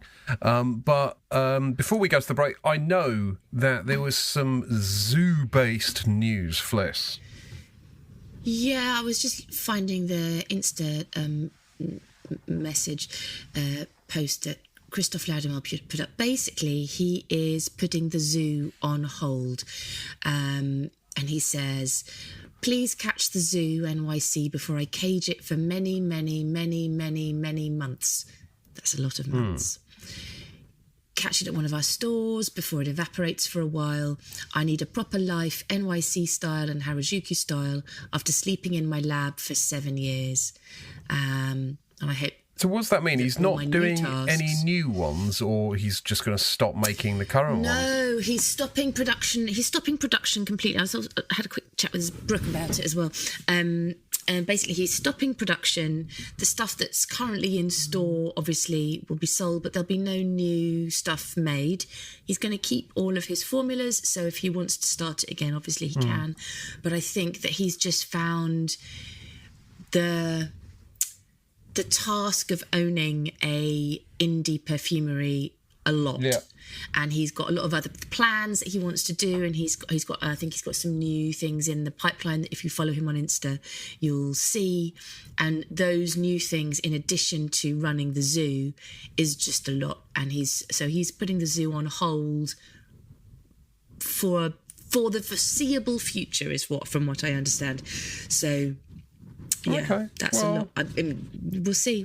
I feel a bit sad, but it does mean that if you want something, you need to buy it fast because once it's gone for the moment. Indeed. Well, in which case you should head over to Sancelia, I guess, and scoop up all them shits. And if you live outside of the UK, then there's a list on Christoph's Insta on that particular post. And the post is, if you're looking for it, it's the one of a train going through NYC through Choo-choo. a kind of fence. Choo-choo. Right, well, talking of trains. No, go on. No, I was just going to say that we should all wish him good luck in what else he has to do. Chance, and mon also ami. be excited about what else we're going to smell when he's working with another company. Indeed.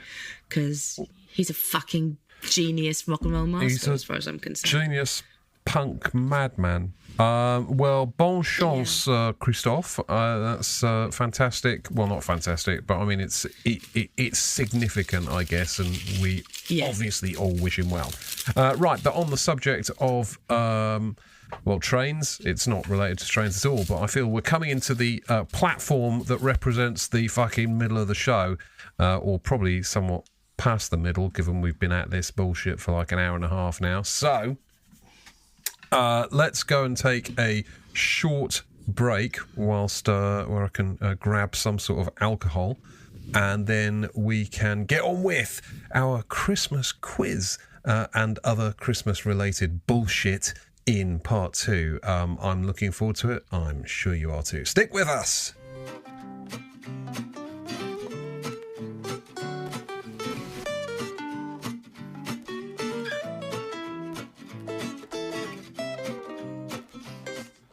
Hello and welcome back to part 2 of Les Oderants. This week we are recording our Christmas finale. Hooray! Yes, happy Christmas.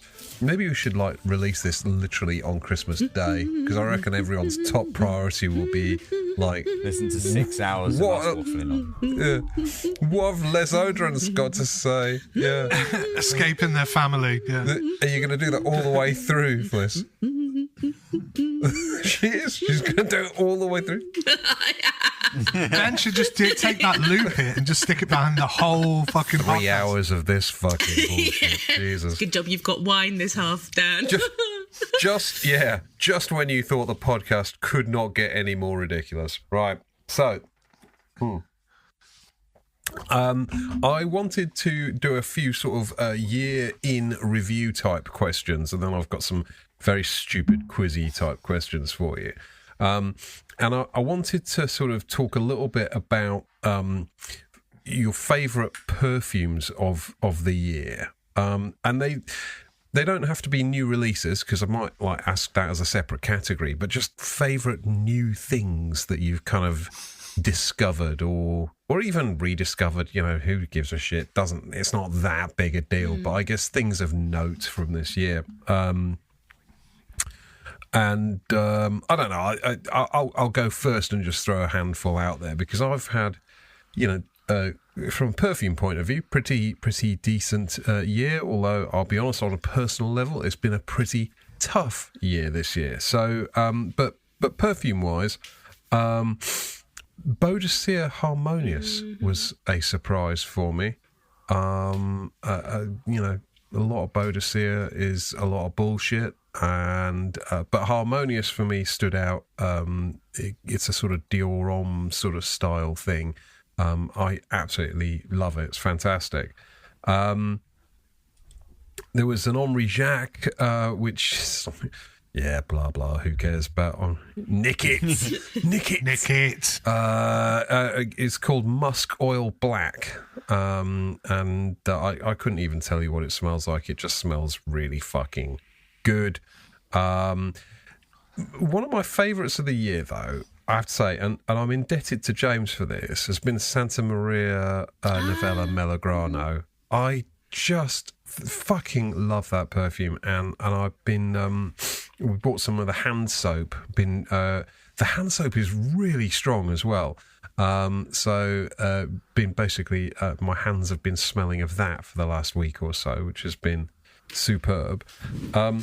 Other things that I've got on my list of like best perfumes of the year, I've probably missed something out, but and I was going to do 5, but then I thought, oh, fuck it, I'll just write down the things that I enjoyed. So done Harmonious, Thameen Fanfare, which I thought was really good release from Thameen. I've got a question mark against Jubilation 40 because it should be on the list, but I think, as I mentioned in the first half, my inner jury is still out on that. Electimus Vanilla Edisia, I don't know how you pronounce that. I really enjoyed that. It's been a vanilla year, I guess, and on a vanilla theme, also Black Tie from Celine for me. So the other two that I sort of have notable mentions for in my year this year have been the Guerlain one called Le 68, which I think I mentioned last week. Really, really liking that. I sent a sample to Dan Joy of Wasserloft, and he said that he thought it was really interesting that it managed to straddle being incredibly Guerlain-ish whilst also being rather modern and snazzy. I don't think he said snazzy. Doesn't strike me as the sort of word he'd use, really. But I went for snazzy. And then Des Cendres. I haven't worn it for several months, but I whipped it out the other night and sprayed it and just thought, yeah, no, that's a fucking good perfume. And the thing is, I know there was some guy who kind of said that it was all pals together, sort of going on about how good Eugene, I don't know even how you pronounce his name. I think it's Eugene, right? He doesn't mind. You say whatever you want. Okay. But I mean, there was someone saying, oh, yeah, everyone blowing smoke up their mate's arse and stuff. I've literally never spoken to the guy. Like, I don't know him. I paid for the fucking perfume on the strength of your recommendation, knowing full well that you'd had it fucking free. It didn't bother me. And if it had been shit, I would have just said it was shit. But it's not. It's a fucking absolutely bloody brilliant perfume. And Antoine Lee, they're never going to be shit superb. because it's got fucking Antoine Lee on his side. Exactly. So it's just like, you just... shut up. I'll just say as well, the fact that he sent me that one says that he knew that would be the one that I would like the most. Because if he had have sent me maybe the first one, I'd have gone, thank you so much, that's really kind, and I really like the perfume, but I would never have loved it the way that I do with that. And you could say, oh, well, you don't know any different, because a lot of the argument with all this shill fucking bullshit, just to kind of don't want to derail the lovely Christmas conversation that we're having. No, but fuck it. A lot of it is, well, you would not be able to objectively, you can't retrospectively go back and go, oh, well, I would have liked it anyway if I didn't get it for free, because you did get it for free. So I kind of understand that logic, if you like, or that kind of thinking where people are like, you can't be objective having received it for free. You can make that argument, but you can also say, look, I'm a big boy, and I know what I like and what I don't like, and I'm not afraid, as we, the Memo episode maybe illustrates, that we're not really afraid to say that we don't like things if somebody's prepared to give us something or whatever. For me, though, you can objectively say that you don't like something if you're giving it for free. You can. I think you absolutely can. Absolutely, but I think it also can. depends how much you're given. So if you maybe are not receiving very much, then you have a very different a relationship with the stuff that you are getting. But if you're getting stuff a lot, then it's very, very easy to be very... And that for me is nail on the fucking head. Because I mean, this isn't to fucking... It's not to... I don't know. It's fine. It's just fucking full disclosure, really. Yeah. But I get sent a lot of fucking perfume, right? Which has a lot of, in quotes, high RRP, right? Does that... I mean, would I fucking lie about anything to get another perfume? I've got one here from a brand called Casa Invidia, right?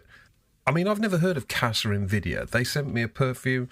I have to do a review of it. It's, it's sort of perfectly pleasant. I didn't fucking go wild for it. It will be a sort of lukewarm-ish review, I guess. What I could do, I suppose, if I was shilling, if people thought that was the right thing to do, I could write a review about how it's fucking amazing and I've got to try everything else from the brand. It's fucking... Blah. Right? What is the point of that? Right? I think that I've got more perfume I could use in fucking 50 lifetimes. Why would I shill to get more fucking perfume that I can't use? But I think the problem is that lots of people do, though. I think that's the problem, is that a lot of people do, and that there are certainly... Sometimes I watch reels from certain people who I don't watch anymore, that literally everything that is just, this is amazing, this is amazing, this is amazing. And there's almost no... discernment in their reviews, and I'm just like, wow, how can that be? I think just to counter what you said, I understand that that's your thing, Dan, right? That but a lot of these people are not just doing it to hoard a collection. They do it and then obviously resell it, which again is nothing wrong with that, because if people are prepared to send you stuff, you resell it and make something from it, then fine. But like, if it's like a career kind of thing of, I'm just going to bum everything, irrespective of what it is, just so I can get essentially a payday from that. I think that is a lot of what people object to, because not only is that's sort of, it's kind of insincere to be like, it's bombing it 1 minute and then it's on a fucking Facebook group the next, or it's being sold on eBay or whatever, because clearly you don't like it that much. To keep it in your collection. So or you've got more perfume than you know what to do with, so it doesn't really matter. I mean, but to me, I think a far more damaging and a far more sinister thing in this sort of regard is not people getting free bottles, right? 'Cause, I mean, honestly, this costs the businesses who are selling these bottles almost nothing. It costs them postage plus a few pounds to give away a bottle, right? The bigger issue to me is the paid for promotion stuff. And I think there is there's just some, like, a lot of money involved for a lot of people. And I think if you're being paid many thousands of pounds to say something is good, then obviously you're going to bum that pretty fucking hard. I honestly think, how much... If people are willing to fucking sell their fucking integrity for, like, a bottle of perfume, then I just think that's cheap. Right? It's just fucking cheap behaviour. People are going to... The people who are getting paid thousands of pounds to fucking bum this stuff pretty fucking hard, that is where you get into real fucking difficult territory about whether or not it's believable. But this idea that you cannot possibly have an objective opinion because you didn't pay for something is nonsense. It's easy to have a fucking objective opinion, I think it's also then the way that we have to then start thinking about the way that advertising has changed. And so I'm putting forward a contrary point to perhaps the one that I believe, but like when I was younger, you'd buy your glossy magazine and there would be adverts in it from Chanel and Dior or whatever, and then there would be lists like top 10 perfumes for Christmas. Yeah, and advertising hasn't changed. And it's they just would moved have from magazines to well, that's exactly Instagram what my or point whatever. is. That's exactly my point. Is that there would be top 10 lists that the beauty editor, who would have been sent everything for free, but also in the knowledge that the magazine was being paid for by a lot of advertisers, would put Chanel at number 1 or Dior, whatever. That's now there's a difference now, and so your magazine content is now you scrolling through Insta. No one's buying Vogue anymore. You know, your magazine content is what is your scrolling time. That's the same. It does the same mind gum thing. So then the stuff that you see, you have. Well, it does more, doesn't it? Because it's even more addictive and whatever, isn't it? So then the stuff that you see, you just have to think about. I mean, nobody was arguing with Vogue and saying, stop shilling Chanel. It's like, well, it's kind of what their job is. So in terms some of, people were. So when you're scrolling through Insta, you then need to have a level of discernment between the people who are essentially being a magazine and then just giving you all the new stuff and going to say it's lovely because they're making money, and the people who's maybe are the more indie writers or the more indie magazine style who might slag something off. You then just need to make a decision and stop shouting at everybody for shilling. Well, I think the whole thing is it doesn't really matter what you say or do. Someone will fucking criticise you. Someone will call you a shill. The fact, James, that you were sent a bottle of Des Sondres, I would say, mazel tov, congratulations. Because if you're going to get sent a free perfume, it's better if it's a fucking great one. And you know what? And that is a great perfume. It was on my list as well. Just to get back to the perfume, yeah, nice, it was on my best new releases list. Because it was this year, wasn't it? It was 2023. Yeah. I think so. Yeah. Well, even if it wasn't released this year, I think it probably was. But even if it wasn't, it was. I only got it like in February because I remember wearing it for the first time to take my daughter out for her birthday. So I don't think the four of us have ever really agreed on a great many things. No. Although I think Des Sondres may be one of those few things, actually. And Ben, you said it's in your list as well. So go on, why don't you hit us with your list of good shit from the year? All right, are we doing top 5 things that we tried or top 5 new releases from this year? Because you can do whichever you want. It doesn't matter anymore. So I'll check out some stuff that I tried that I really liked this year. So this would be one that I really got on well with, and actually I bought it on a whim because the brand is good and I thought, I'll give it a go. It was Fiore di Ombra by Perfume Roma. Oh, yeah. Really enjoyed that this year. Didn't know what to expect. I just bought it like cheap on a group and was like, yeah, whatever. It's a Perfume Roma, it'll probably be decent. And it's been fucking great. Like this lovely, like animalic, powdery thing. It's just really nice. So I really enjoyed that. But another one that I really enjoyed that I really wasn't expecting, and I've worn the shit out of it, thanks to Dan, this one, was Prada Infusion Dom. Like, what a fucking great I should have had that on my list as well. What it's fucking so good. perfume. I've worn it loads this year. Probably the only thing that contends with Guerlain. In fact, it probably overruns the Guerlain that I was saying about last week as something that I just throw on and go, yeah, that's what I need for today. Like it's just easy and it's amazing. Do you know what? It's so people often accuse me of being a niche snob or sort of only buying shit that's really expensive or whatever. And you just thought, no. I mean, those Prada Infusion line are basically dirt cheap. Most of them you can still get on eBay for very sensible prices. They are definitely designer, there's no two ways about it, but they're just incredibly good. They're just so exquisitely, delicately soapy and lovely. I think they are superb. Bollocks, I should have had that on my list as well. I believe I called you a sneeze knob. A sneeze knob?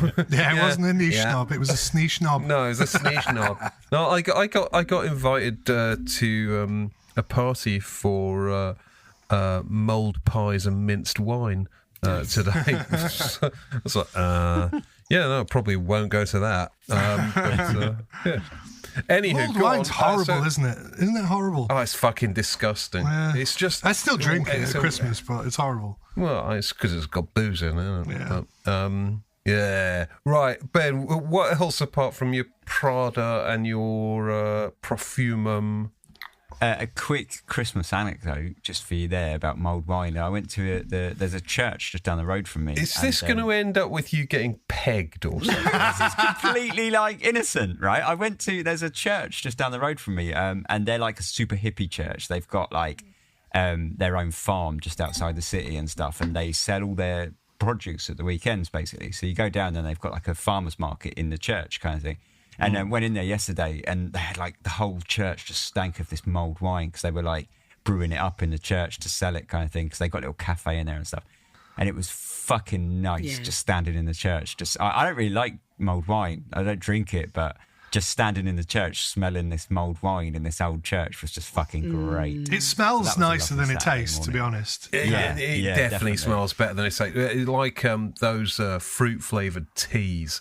You know, those they always smell great. They taste of fucking dick. Yeah. It's ridiculous. Bitter, like emptiness. Yeah. And it's funny as well, though, because I left my house and I met my neighbour as I was walking down the stairs to the road and she was like, "Are you feeling festive yet?" And I was like, "Weirdly, not yet." And she was like, "Me neither." And then I got in the church and it was like, I went there to buy some coffee, basically, because they have a coffee farm as well. And so I went to buy some coffee. Brighton's so fucking cool, isn't it? Like, it's like, you're in this church. It's like they've got their own coffee farm.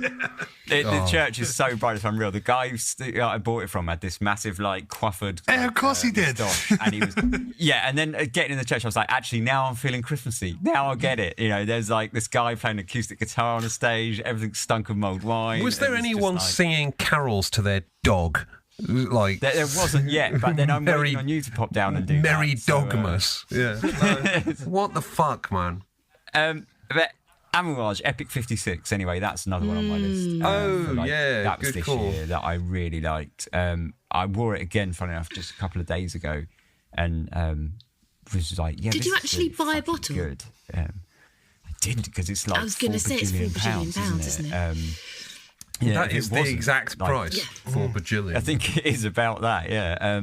But no, it's fucking brilliant. But it's a bit rich for my blood. But it is like being sexually assaulted by a peppercorn, though. I mean, it's like but I'm all right with that. Like that's fine with me. I liked it a lot. But I thought we all liked that one. I loved it. I loved it. I liked it. I'm, saddened to say I couldn't actually go as far as saying I loved it, but yeah, it's a good perfume for sure. But for me, that pepperiness is just, I mean, it's exhausting, is what it is. It's like fucking, oh my God, when's this pepper gonna fuck off? Not yet, bitch. Not fucking yet. That perfume is quite exhausting. Like, so I wore it, and then that night I had a shower, and then the next day I woke up and I put a completely new set of clothes on, and I still smell like Epic 56, like I just sprayed it. Yeah. It's just a monster. It really is. Brilliant perfume. Otherwise, a few others. Go on. Chronotype, Buen Camino Extrait. That was really good. I think that definitely goes up there as like one of my favourites this year. Mm-hmm. That was really good. Nes, Adorum. Yes. That was another pepper fucking fest. It was awful. I hated that. I hated it so much. James and I are in the same camp. I'm on my second bottle. What the fuck? I mean, they only come in little 15ml bottles. They don't do. They're little 15 Yeah, but I'm on my things, second aren't one. they? Wow. You nuts. Outside of that, then I just said Zoologist Sacred Scarab. That was a fucking brilliant perfume. I think it actually came out last year, but I'm going to put it on this year just because that was a fucking brilliant perfume. Really impressively done. That was the one that that's the one that smelled all dusty and like ancient. It's like mummified, based on the idea of a mummified. Was it corpse? No, mummified beetle or something mental. Yeah, and then but over time it sort of becomes a floral thing. It's really really clever, like switcheroo, where it starts off this dusty incense and turns into a like floral.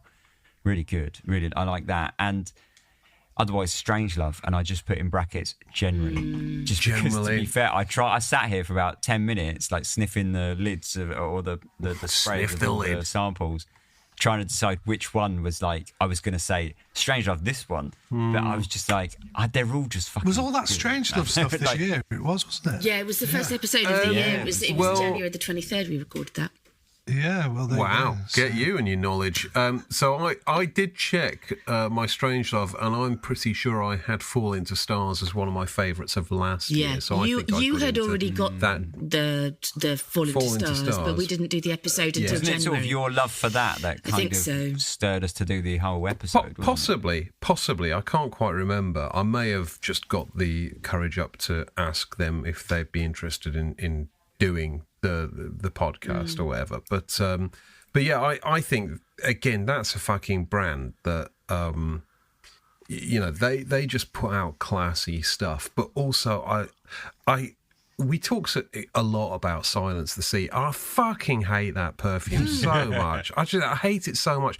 But I love the fact that they just fucking did it anyway. It's like so unapologetically, fuck you. Yeah. This is the perfume we want to put out. We don't give a shit if you don't like it. They didn't give a shit when we recorded the podcast whether we liked it. They basically, them and Christophe Laudemiel said, we love the fact that you just you all had different opinions and you were passionate about them. And that, I think, is the one thing you cannot argue with about the Strangelove stuff. It's just fucking something to be passionate about. Either you love it or hate it. There's nothing bland there. Well, they're truly artistic, and they're the kind of brand that actually does have a story. I mean, they've got the Helena Christensen angle, the creative director who, I forget her name. Do you know the lady?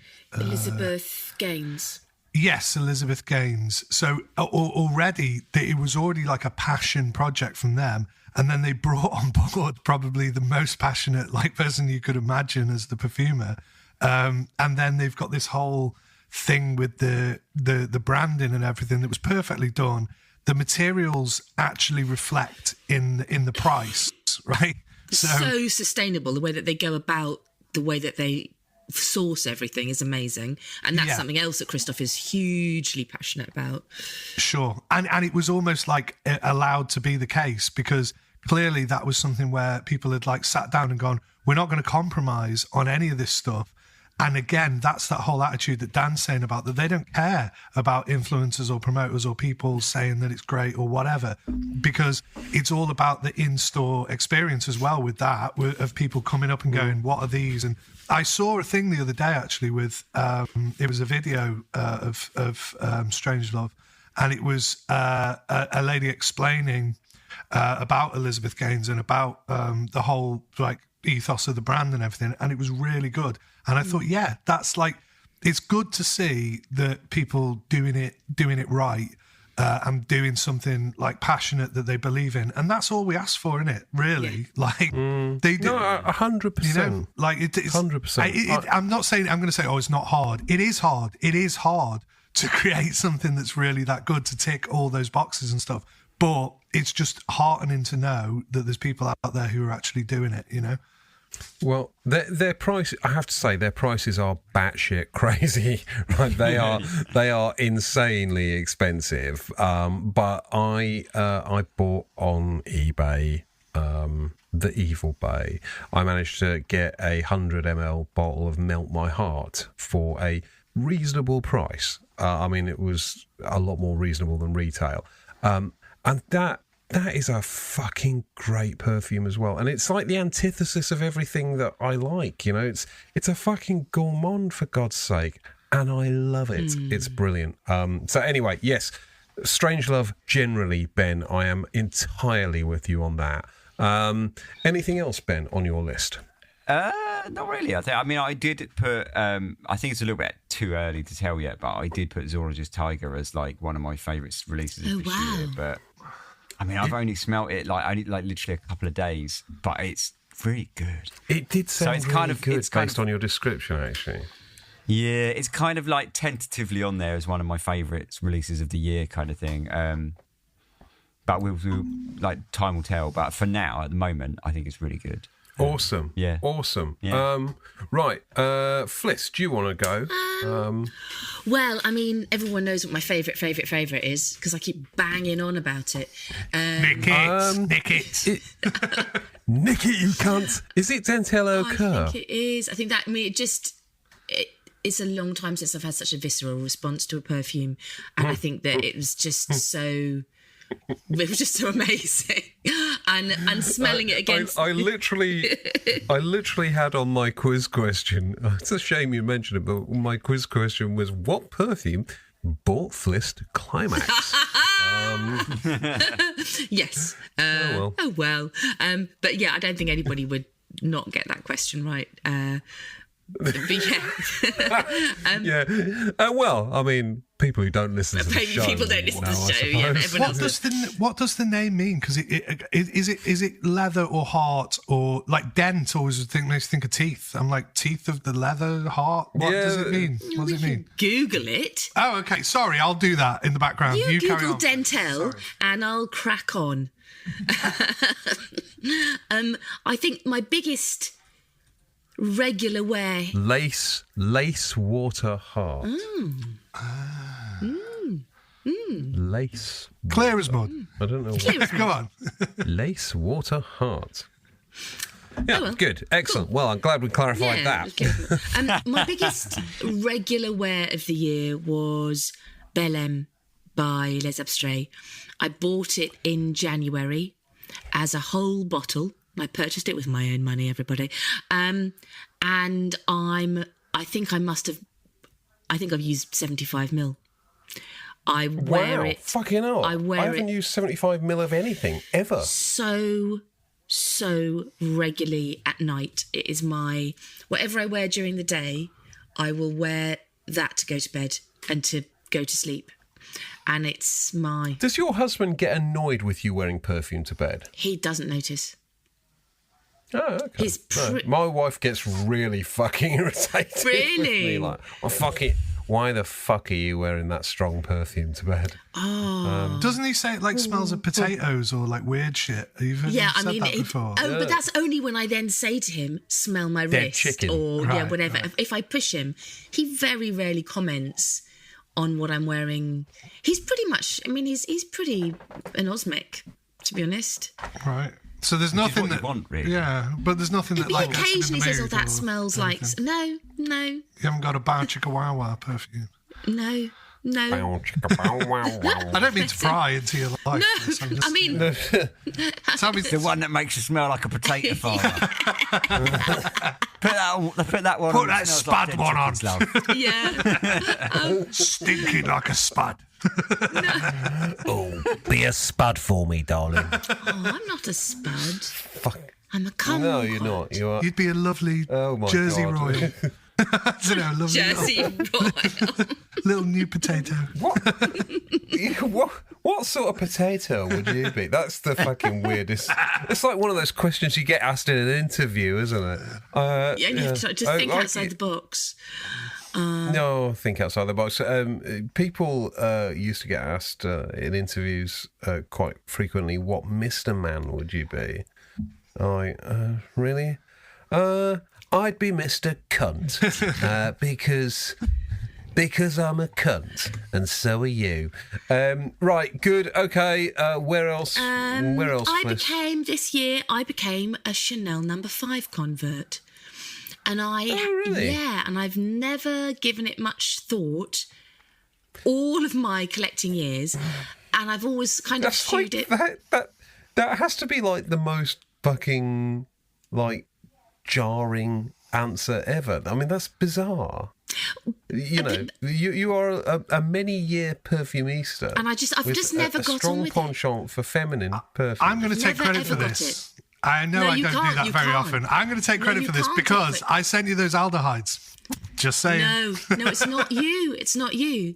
Jasper Drack. It was James. Jasper Drack, who is a friend of the show, sent me a mill of an original 1940s Chanel extrait. That I he had remember when he purchased. did that. Yeah, I remember. And it completely blew my mind. And I smelt Chanel No. 5 in a totally different way.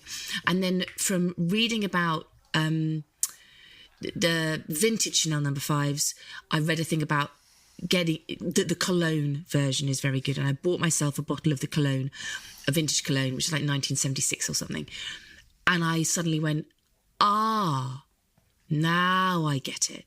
And then from that I bought a vintage eau de toilette, and I'm still not sure, and you're going to hate me, James, if the modern formulations are quite the same. There is something about those vintage ones, and it could be the length of time they've sat there macerating or degrading, whatever you want to call it. Mm-hmm. But those do smell different to me than the current Chanel. Yeah, absolutely. I don't doubt that. And I wouldn't say that I'm going to run out and spend a lot of money collecting them in the way that I spend money collecting the Shalimars. But I would say that my cologne, vintage cologne, is something that I've been wearing. It's just such an easy reach now. And it could also just be that I've grown into it because I'm ancient these days, aren't I? But it is, for me, a very easy reach. If you're ancient, then I'm ancient. We can be ancient together, darling. It's fine. Well, that is problematic. Well, just to make this point, that Chanel No. 5 is not my hill to die on because it's not my thing. I appreciate it for the perfume that it is. I couldn't wear it. Like I've tried. I've thought before. Oh, I quite like the EDT, the newer bottles of the EDT. Shall I get that? I just never wear it. So there's no point. Yeah. Right? It's not like cocoa or something that I definitely will wear. It's like, nah, I won't. But I still love it. I still think it's a great perfume. And I have smelled old, going back a lot of years ago when I had friends who had very old vintage bottles.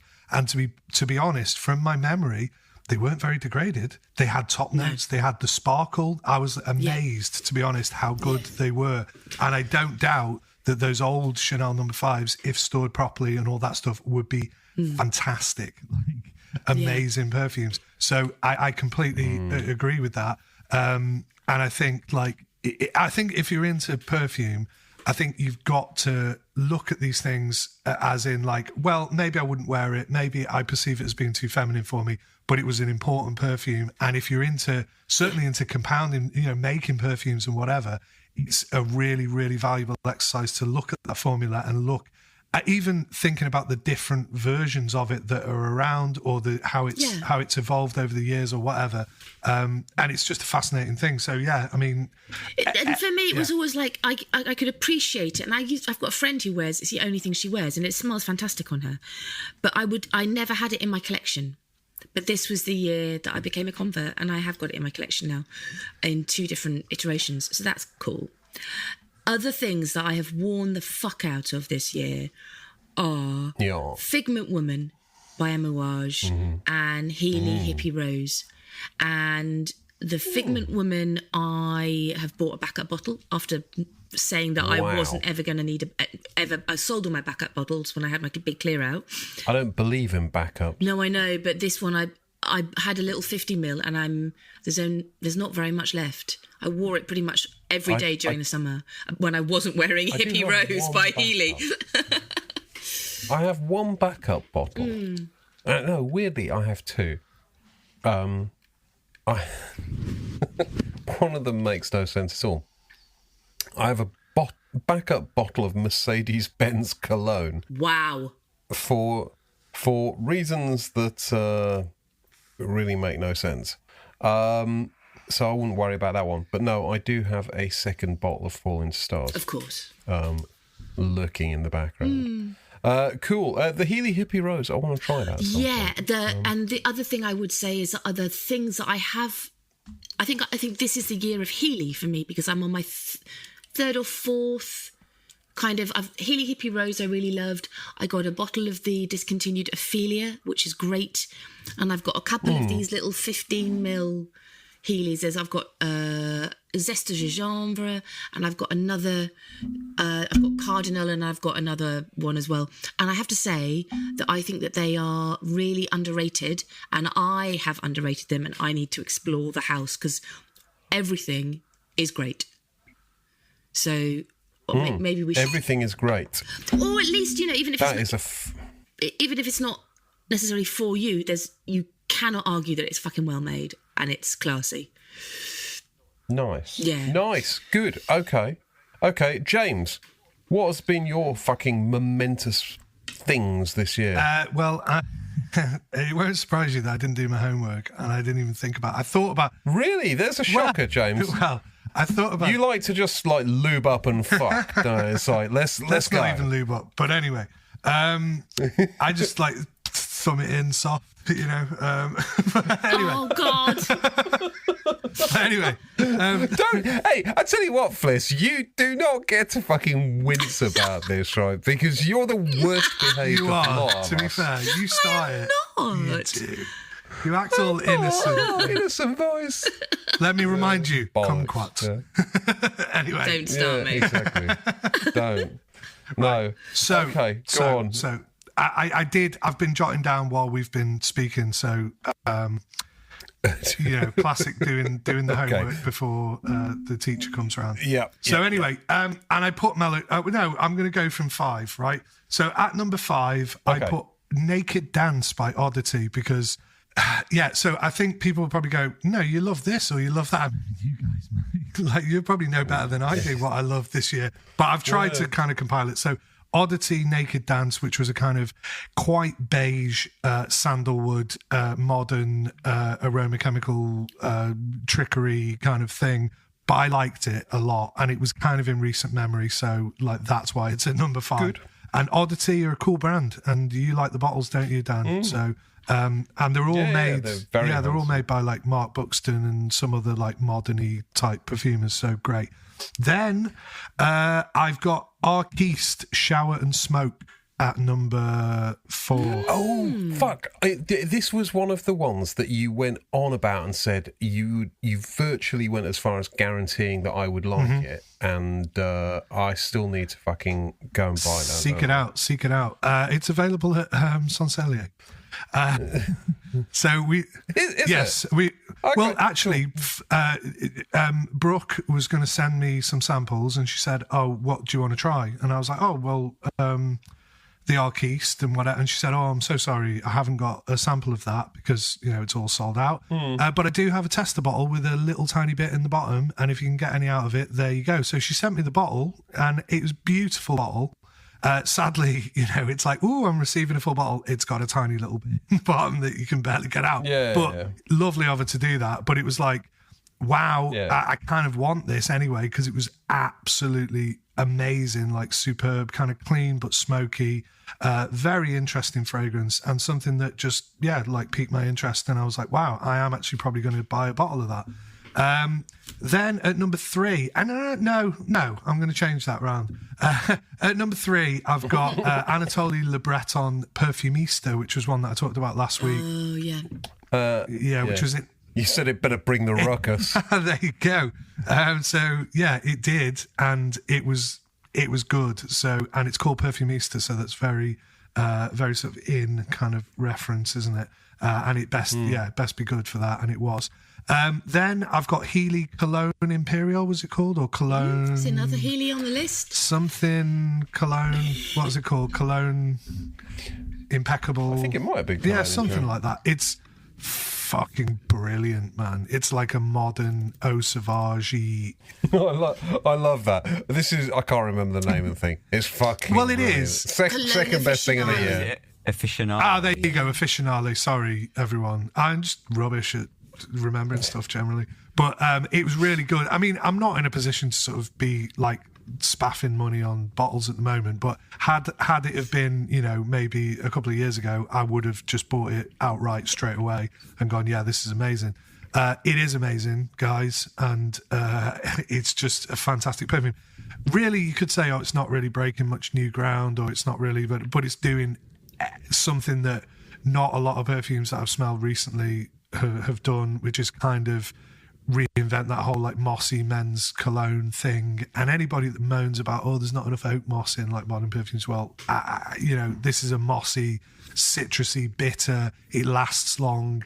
It's got loads of depth. It's just really, really good.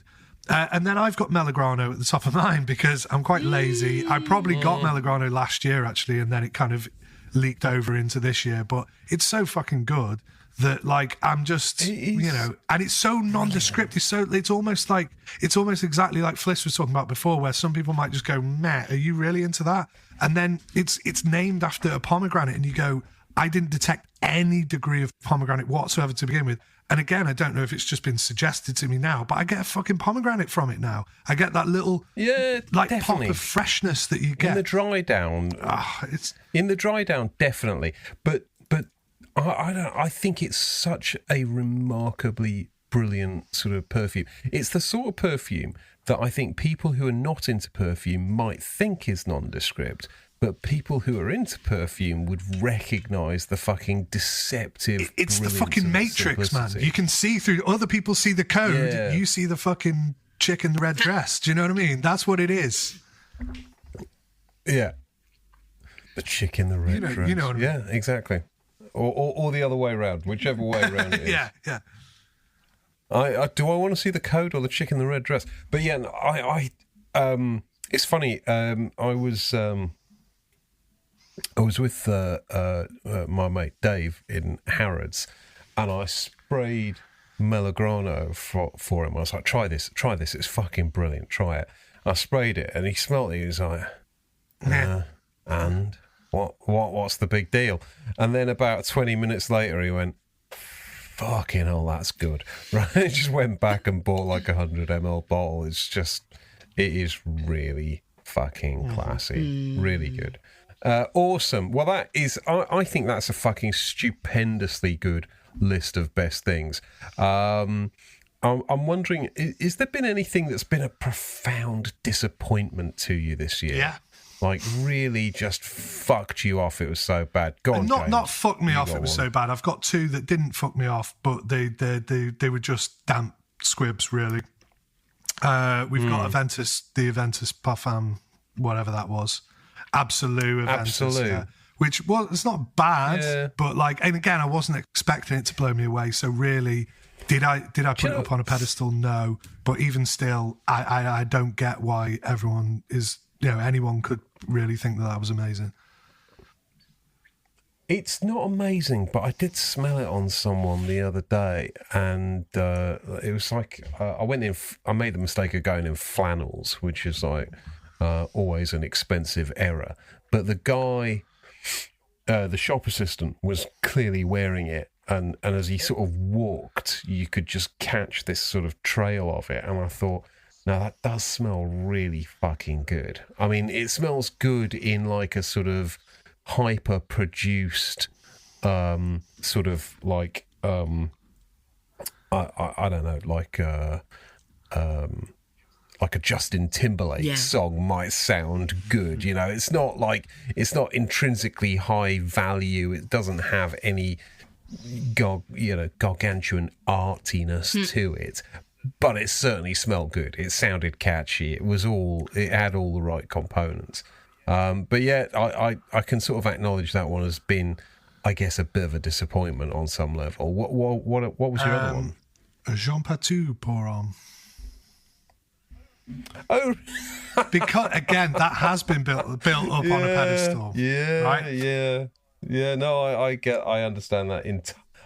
I understand that entirely. It's only because, right, I'm not saying it's a bad perfume. It was actually good. And funnily enough, Jenny got in my car the other day and went, I just need a bit of a spritz of something. And I had the little sample that Rich Mitch had sent me. And I'd already worn it by that point and gone, yeah, I mean, it's a nice, old, leathery, spicy, woody, masculine thing from that era. But is it the best? No. Is it quite sort of degraded and smells a bit like an old sort of vintage kind of thing? Yes. It's okay, but it's not, it's not doing anything for me, and certainly wouldn't pay like £1,000 a fucking bottle or whatever people want for it. So really, it was kind of a bit disappointing. But that aside, she put it on, and I was kind of like, yeah, you can have my, really expensive, like hundreds of pounds a fucking drop of whatever that shit is. You just wear it, fine, go ahead. No, but I was, if I'd really liked it, I'd have probably said no, fuck off. But no, she wore it, and she smelled amazing, right? And I could smell it, and we went to Elliot's like nativity thing, and she was sat there stinking like, a fucking 60s man or whatever. I don't know when that thing came out. But like, I was like, there's basically it. But I was like, And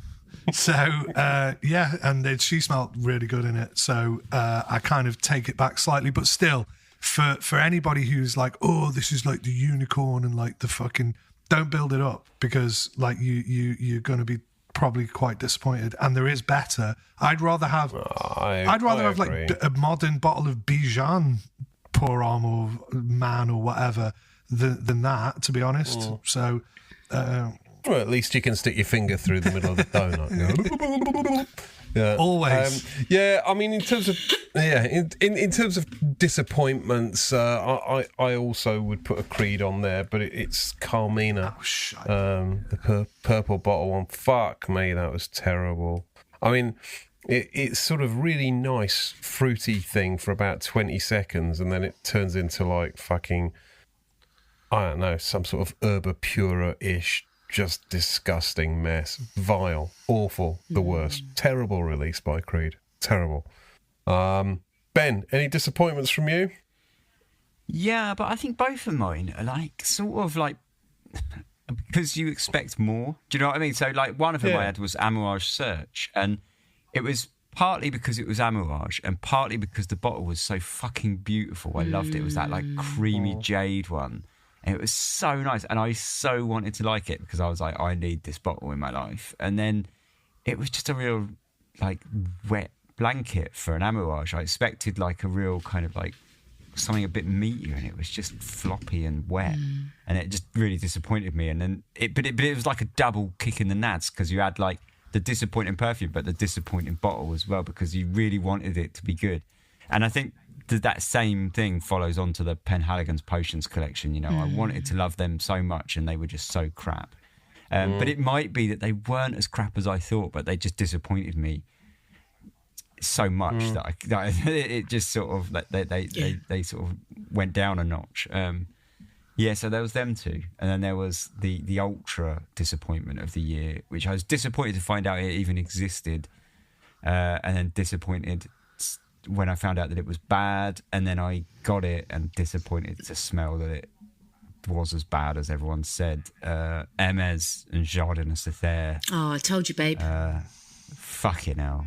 It was just a disappointment on every level. It was, really. I was disappointed. It's not on my list of disappointments, but I was disappointed by that. And it's just so disjointed as a perfume, and it breaks down from that semi-gourmand nuttiness, which I actually quite liked and was quite interesting, but within 20 minutes it's just broken down into just bullshit. I was I was shocked at how bad it was and how badly constructed it was for Hermès as well, isn't it? I sprayed it in the airport when I was going to Portugal, and I had it on my hand, and I was like, nah, I'm not feeling this at all. So, and it just, I mean, I know it's what's her face, isn't it? Nadine Nagel. Yeah, Nagel. Yeah, Nagel. I mean, she's done some stinkers in those kind of lines, like really rubbish. Like, and it's disappointing to see from Hermès, because they don't often let the side down, do they? But that's not a good one. Christine Nagel. Yeah. You know, the final disappointment, the final stab in the kidneys as well, is that I had to get it because of it the goes bottles. with my Enjardin collection. But now there's 7, and 7 just is imbalanced on my shelf. It just looks shit. So it doesn't even work on my shelf. It just because there's a middle one, and then there's 3 either side. There's 7 colours in a rainbow. Just think of it like a rainbow. But it's too similar to the other yellow one. Make an 8th one that's crap, and you'll have to get that as well. Yeah, they need to make an 8th one. When they make an 8th one, they can maybe redeem themselves, and everything will be happy. But that was probably my biggest disappointment. Yeah. Because it was just disappointing on every level. But yeah. Yeah, that's not great. Okay. Fliss, you have some disappointments as well. I think just my biggest disappointment, and it's not a bad perfume, but I was disappointed by it, was the release of Shalimar Millésime Iris. And it disappointed me because you can hardly smell the iris. It's just all... I really wanted that to be good. I really wanted it to be good. Shit, it was just all caramel. And I don't know if it's as shit as I said in the same way as you, Ben. I I think the Melissa May line is the least exciting of any of the flankers that they've done, and they charge a huge amount of money. The FOMO is huge, and I don't think the last two in particular have been less good. They've almost like got worse and worse, and this was just, it should have been called Melissa May Caramel. And I think if you compare it to something like the Filtra or the Initial, there's, it sits between those, and also between something like Spiritue's Double Vanille, which is also very sweet and puddingy and whatever. I just didn't feel it was doing anything, and it certainly wasn't doing a Shalimar Iris for me at all. And it made me sad, and I think I possibly dismissed it more than I should have done, because I just really wanted to like it. I wanted to be... On paper, it was so exciting as well. And I know that a lot of people there's a lot of love for it, but I just think that there's other Shalimar flankers that do better. So that was my sadness of the year. Okay, any others? Nah. Let's do the quiz. No, steady on. I've not got that many quiz questions. So let me just ask you this: what was your favourite episode of the year, if you can remember all the way back? I put the 90s Smells Like Teen Spirit. That's what I put. Yay! As well. Yeah. Double header, because the episode was great to like get all the personal stuff behind it, but also I'm just going to stand here and blow my own trumpet for a second. What a fucking great title that was. Thank you very much. And I think that we had a... It works on so many levels. It really does. And I thought It's the a Insta 90s poster album. was really good. Like... And we had lots and lots of listener interaction. Everybody had got something to say. It just felt like it was a good one. Yeah. Yeah. No, I think that's a fantastic call. James, did you have anything other than Smells Like Teen Spirit? I'm just trying to recap on what episodes we've done.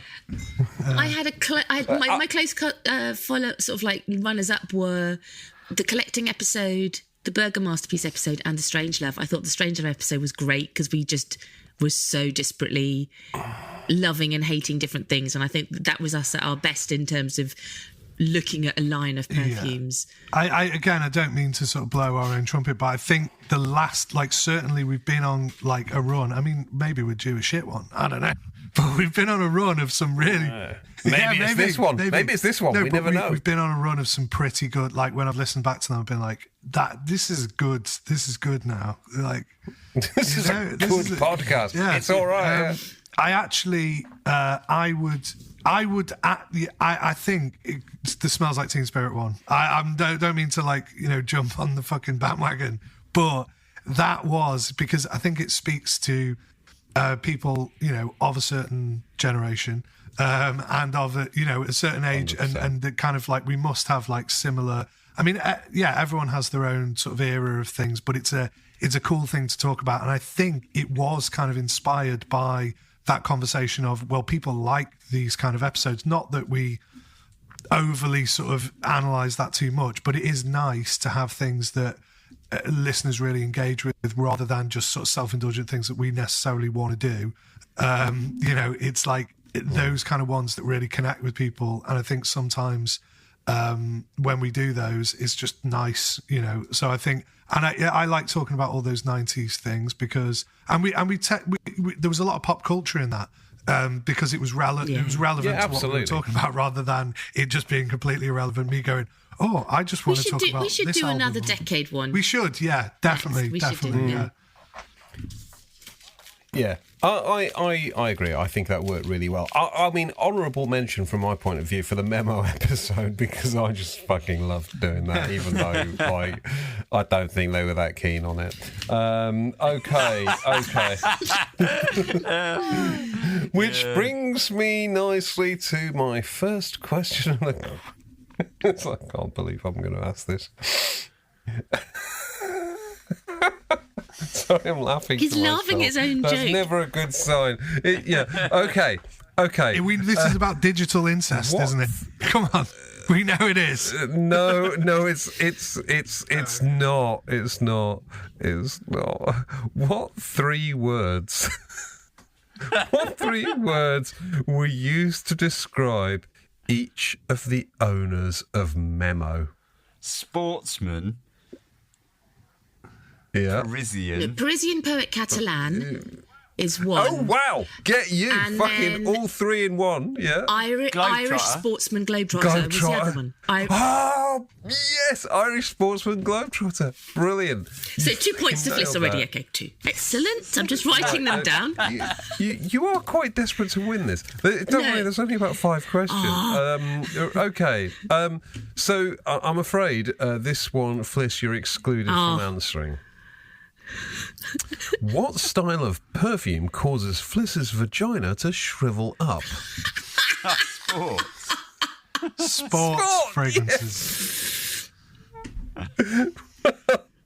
Well done. Amazing. See, we've already Disturbing that I know that I have that knowledge. Like I'm not Darling, there are several thousand listeners that have that knowledge. Lots of people have that knowledge now, my friend. Okay, I was going to ask what perfume brought Fliss to the point of climax, but we already We know all the know answer. it. It is Lace and heart and something. Water. Yeah, Lace, water, lace, heart. water, heart. Yeah. Okay. He's laughing again at his own It's like one of joke. those things, like like Ben was saying about like translating things from Japanese that just doesn't like work. In it, like lace, water, heart, like what? Lace, water, heart. Yeah. Okay. I can't even read this out. I can't. Do you hold it up and someone else can read it out? What practice did Ben suggest he wouldn't mind taking part in? It was the pegging episode. Yeah. Oh, bless Ben. The thing is, that's quite an open-ended question. Well, I was going to say, there's It's, quite a few answers. I mean, you've got it right with the pegging, but any answer would have done. I think, Yeah. You know? Yeah, you basically said I wouldn't mind being pegged. Okay. What was the full name of Dr. Burke? Or was it Professor Burke? Professor, Come on, get his can't even get the degree question right, for fuck's sake. Yeah. He did all that extra study, Guinness and you're Cup not was a even giving him professor. the fucking credit, man. Well, professor is an appointment. Oh, okay. Doctor would be a qualification. Yeah. So he was wore a doctor's appointed, I coat believe, when he was professor. depicted, so I reckon he was a doctor as well. But it just wasn't. Okay, so Professor Doctor Burps. What was the full name of the organisation? Am I letting? Are you guys tapping out? You're allowed to answer. Yeah, I'm tapped out. Professor Burp's Bubble Works from the Chesington World of Adventures. Yes. Oh, And it wow. smells I was going like to say, Diptyque. Yedo. Diptyque smells like. yeah. I'll be Burp's honest, Bubble Works. I thought it was Professor Booth's Bubble Works. That's a different smell altogether. and preferably not a kid's ride. Shaboof. Shaboof. Yeah, excellent. Right. I've got 2 more rounds. Okay, that was the general. That was general. round. Yeah. So the next round is we're going to play Snog, Marry, Kill. Okay, Snog, Marry, Kill, and you all have to name a perfume house. Snog, Marry, Kill, and mine. I think I will snog Chanel, I will marry Guerlain, and I will kill Montal. Poor old Bobby. Poor old Bobby Montal. He's well fucked up. That's got the makings of Agatha Montal. Christie novel, that as killing Bobby Mantel. Like, Yes. who killed Bobby Montal? Well, Killing Bobby. That, do you know what? That's a fucking Netflix documentary It is. right there. well, I mean, they are going to killed Bobby have to. They are going to have to. You know, there can be several suspects because my kill is Montal. I think it would more likely be how many victims has Bobby Montal had. To be honest, that would be a better Netflix fucking documentary. The many victims of Bobby Montel. Go on, Fliss, you have to snog, marry or kill I would a perfume snog house. Guerlain and I'd marry Goutal. But I would kill. Dirty care. I know, all that lesbo action. But I would kill Montel without a second thought, with my bare hands if I had to. If you hadn't got there first. Yeah. No, that is entirely fair. Okay. James, snog, Just marry, any. kill. I can pick any. Yeah, you can pick any house, but you have to snog one. Like, I like to flirt with this one. Marry would be your one for life, and kill would be the one you'd eradicate from the planet. I would probably snog Celine. Yeah. Oh, nice. Yeah, that'd probably be a good snog, I think. Marry. I think I'd probably marry.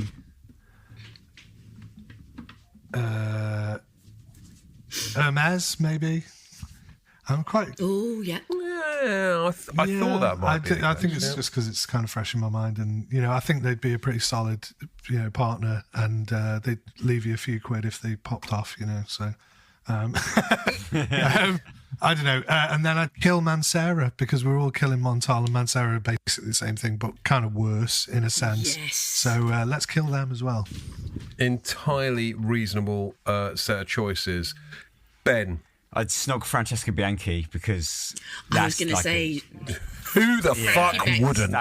Frankie Bianchi. That's going to be a fun night, isn't it? You couldn't snog her because she'd be pegging you. She is a kid. She's a fucking sexual woman.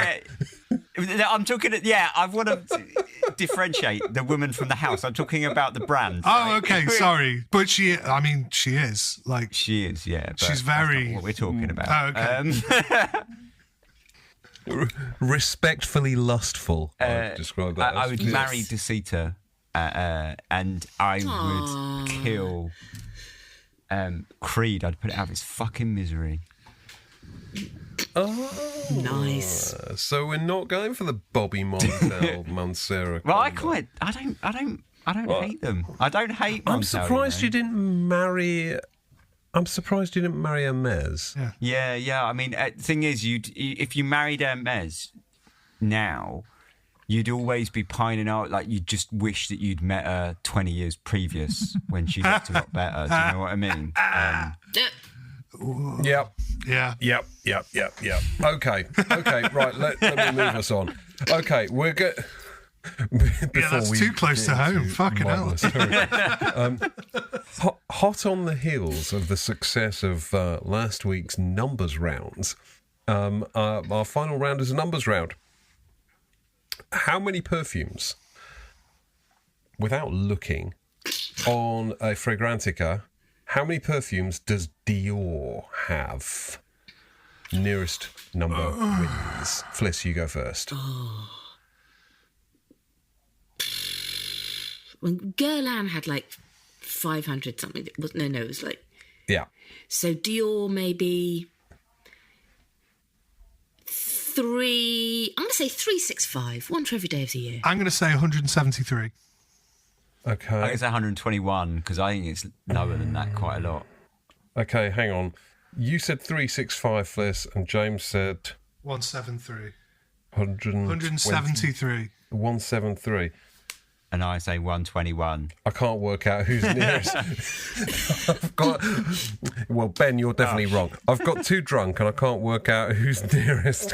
How many? The answer is 275. I didn't think they had is that the many. answer. Do you know, I was going to go even lower than So it's somewhere between.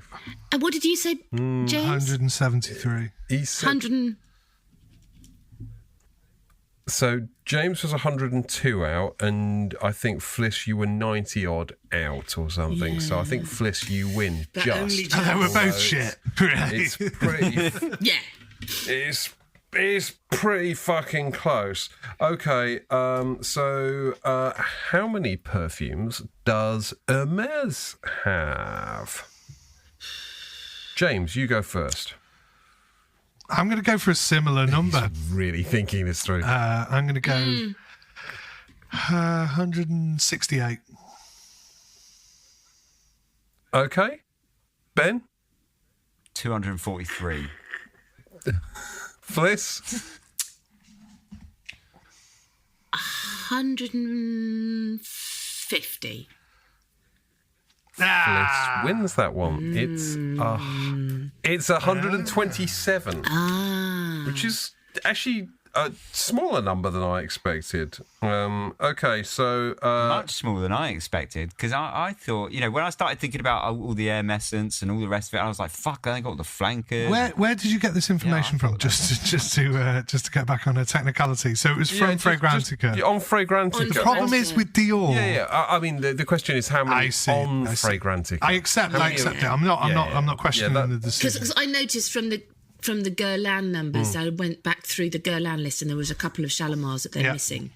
So even not only that, were you about to appeal to the referee? I think there's duplication, because they do actually, especially with the Privé line for Dior, they do. There's duplicates of them, which essentially are the same perfume for when they've been re-released or whatever. Same with the Chanel's actually. That so is they're correct. not technically another perfume, correct. are they? But So I'm blaming this as to why I'm doing so shit so far. That's It's you need a good to adjust excuse. for I'm duplicates. sticking with it. Okay. Well, no, because the question is, how many has this house got on Fragrantica? So that's the question, not how That many is have the they full released. question. The question is, so we're playing with the question. You just have to Okay, edit so your answer. let This is me like be we're playing with the more question, precise and I on this one. won. So How? it doesn't matter. Don't change the rules now. How many perfumes listed on Fragrantica does Mancera have? Far too fucking many. 208. 208. 1,462. Okay. Fliss? 666 is the number of the devil. Okay, James wins. You're all silly bastards. James wins that, and the number is 87. No way. 87. Well, I mean, we're going to do Montal next, so let's have your numbers for Montal.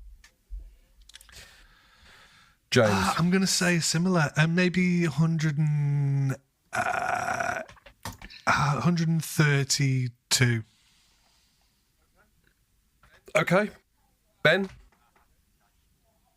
194. Fliss? 67. Okay, James wins again. It's 156. Oh, God. Although if you add up the 156 and the 87 between Montal and Mancera, you Pretty get close to 1,001. you get exactly 1,400, as Ben suggested, and that's a lot. That's a lot of perfumes for a guy that doesn't exist. Right, that actually concludes the quiz, and actually, I'll be honest, it pretty well concludes both the episode and the year for me. I am ready to go to bed. So, any final thoughts? For the rest of the year? You're pretty fucking well. Any thoughts, final thought? Any thoughts, final? Oh, have any final thoughts? James, any thoughts, final from you? Lolly ice. Any lolly ice from you? Honestly, people have been going on about that. I'm like, I said it once. I've he's never not said having it in it. my life other than then. But anyway, just that. Yeah, we've had a good run of things, and you know, onwards and upwards, and you know, it's been a pleasure, and that's it really. I'm just, you know, because I was losing just because naturally you lose a bit of enthusiasm about like perfume or whatever, but I'm kind of sort of regaining it back. Never that it like completely went away, because it never does. But like, no, it never does. It's like that. Ebbs and Exactly. I'm more flows, interested doesn't in writing and Ebbs talking and about it flows. again, which is what I want, because it makes me happy to do it. So. Yeah, just enjoyed Absolutely. the bants and the general camaraderie. Enjoyed the and bants. the occasional, you know, being called out by fans of the show, and the lovely fans who say really nice things as well. I love those guys as well. So that's it. Really. But thank you, everyone. Yeah. On that note, just a particular thanks to Rowan, who I know listens frequently and sends just absolutely lovely and heartwarming messages of support, and it is appreciated, Rowan. Thank you. Yeah. Ben, final thoughts from you? Just a final call to action. If you are interested in sexual favours, get in touch with Fliss, and she will put you in my direction. Get in touch with the manager. We said 8,000. Yeah, we said £8,000 earlier, but that's Fliss will be like, you can't afford me. 98% discount. So you know. Yeah. Just information in the show notes. No job too small. Services to suit any budget. Excellent. Good. I'm glad we were able to advertise your sexual services, Ben. Fliss, final thoughts from you? No, I just think kumquat, sister fingering. Pegging. Oh, sister fingering. I miss. And I don't understand when we have. It's like a word cloud, isn't it? I don't understand when we have really conversations That's a fucking of disturbing word that cloud. Quality. Why we still don't have any sponsors, and my emails go unanswered. It's hard to know why we don't have commercial sponsors. Yeah, after the sister fingering episode. Yes, it's not like I'm not trying, but it's not happening yet. So if you are a sponsor out there, please do get in touch. I will answer the moment we all stop doing naughty things. Anyway. Yeah. And if and to be honest, people who should get in touch are basically either potential sponsors or potential consumers of Ben's sexual services. One or the other. I have no further final thoughts other than to say thank you to all of you for making every second Sunday evening the best day of the week every time. It's always an absolute pleasure, if sometimes somewhat exhausting. Corralling us in. Shush now, shush. Yeah, shush now. We have been Les Oderants. We wish you all a happy Christmas, a Merry Christmas, Merry Dogmas, and a Happy New Year. And we will be back in January with more of your favourite perfume podcast. Until then, we've been Les Oderants. We thank you. Goodbye. Bye. Goodbye. Bye.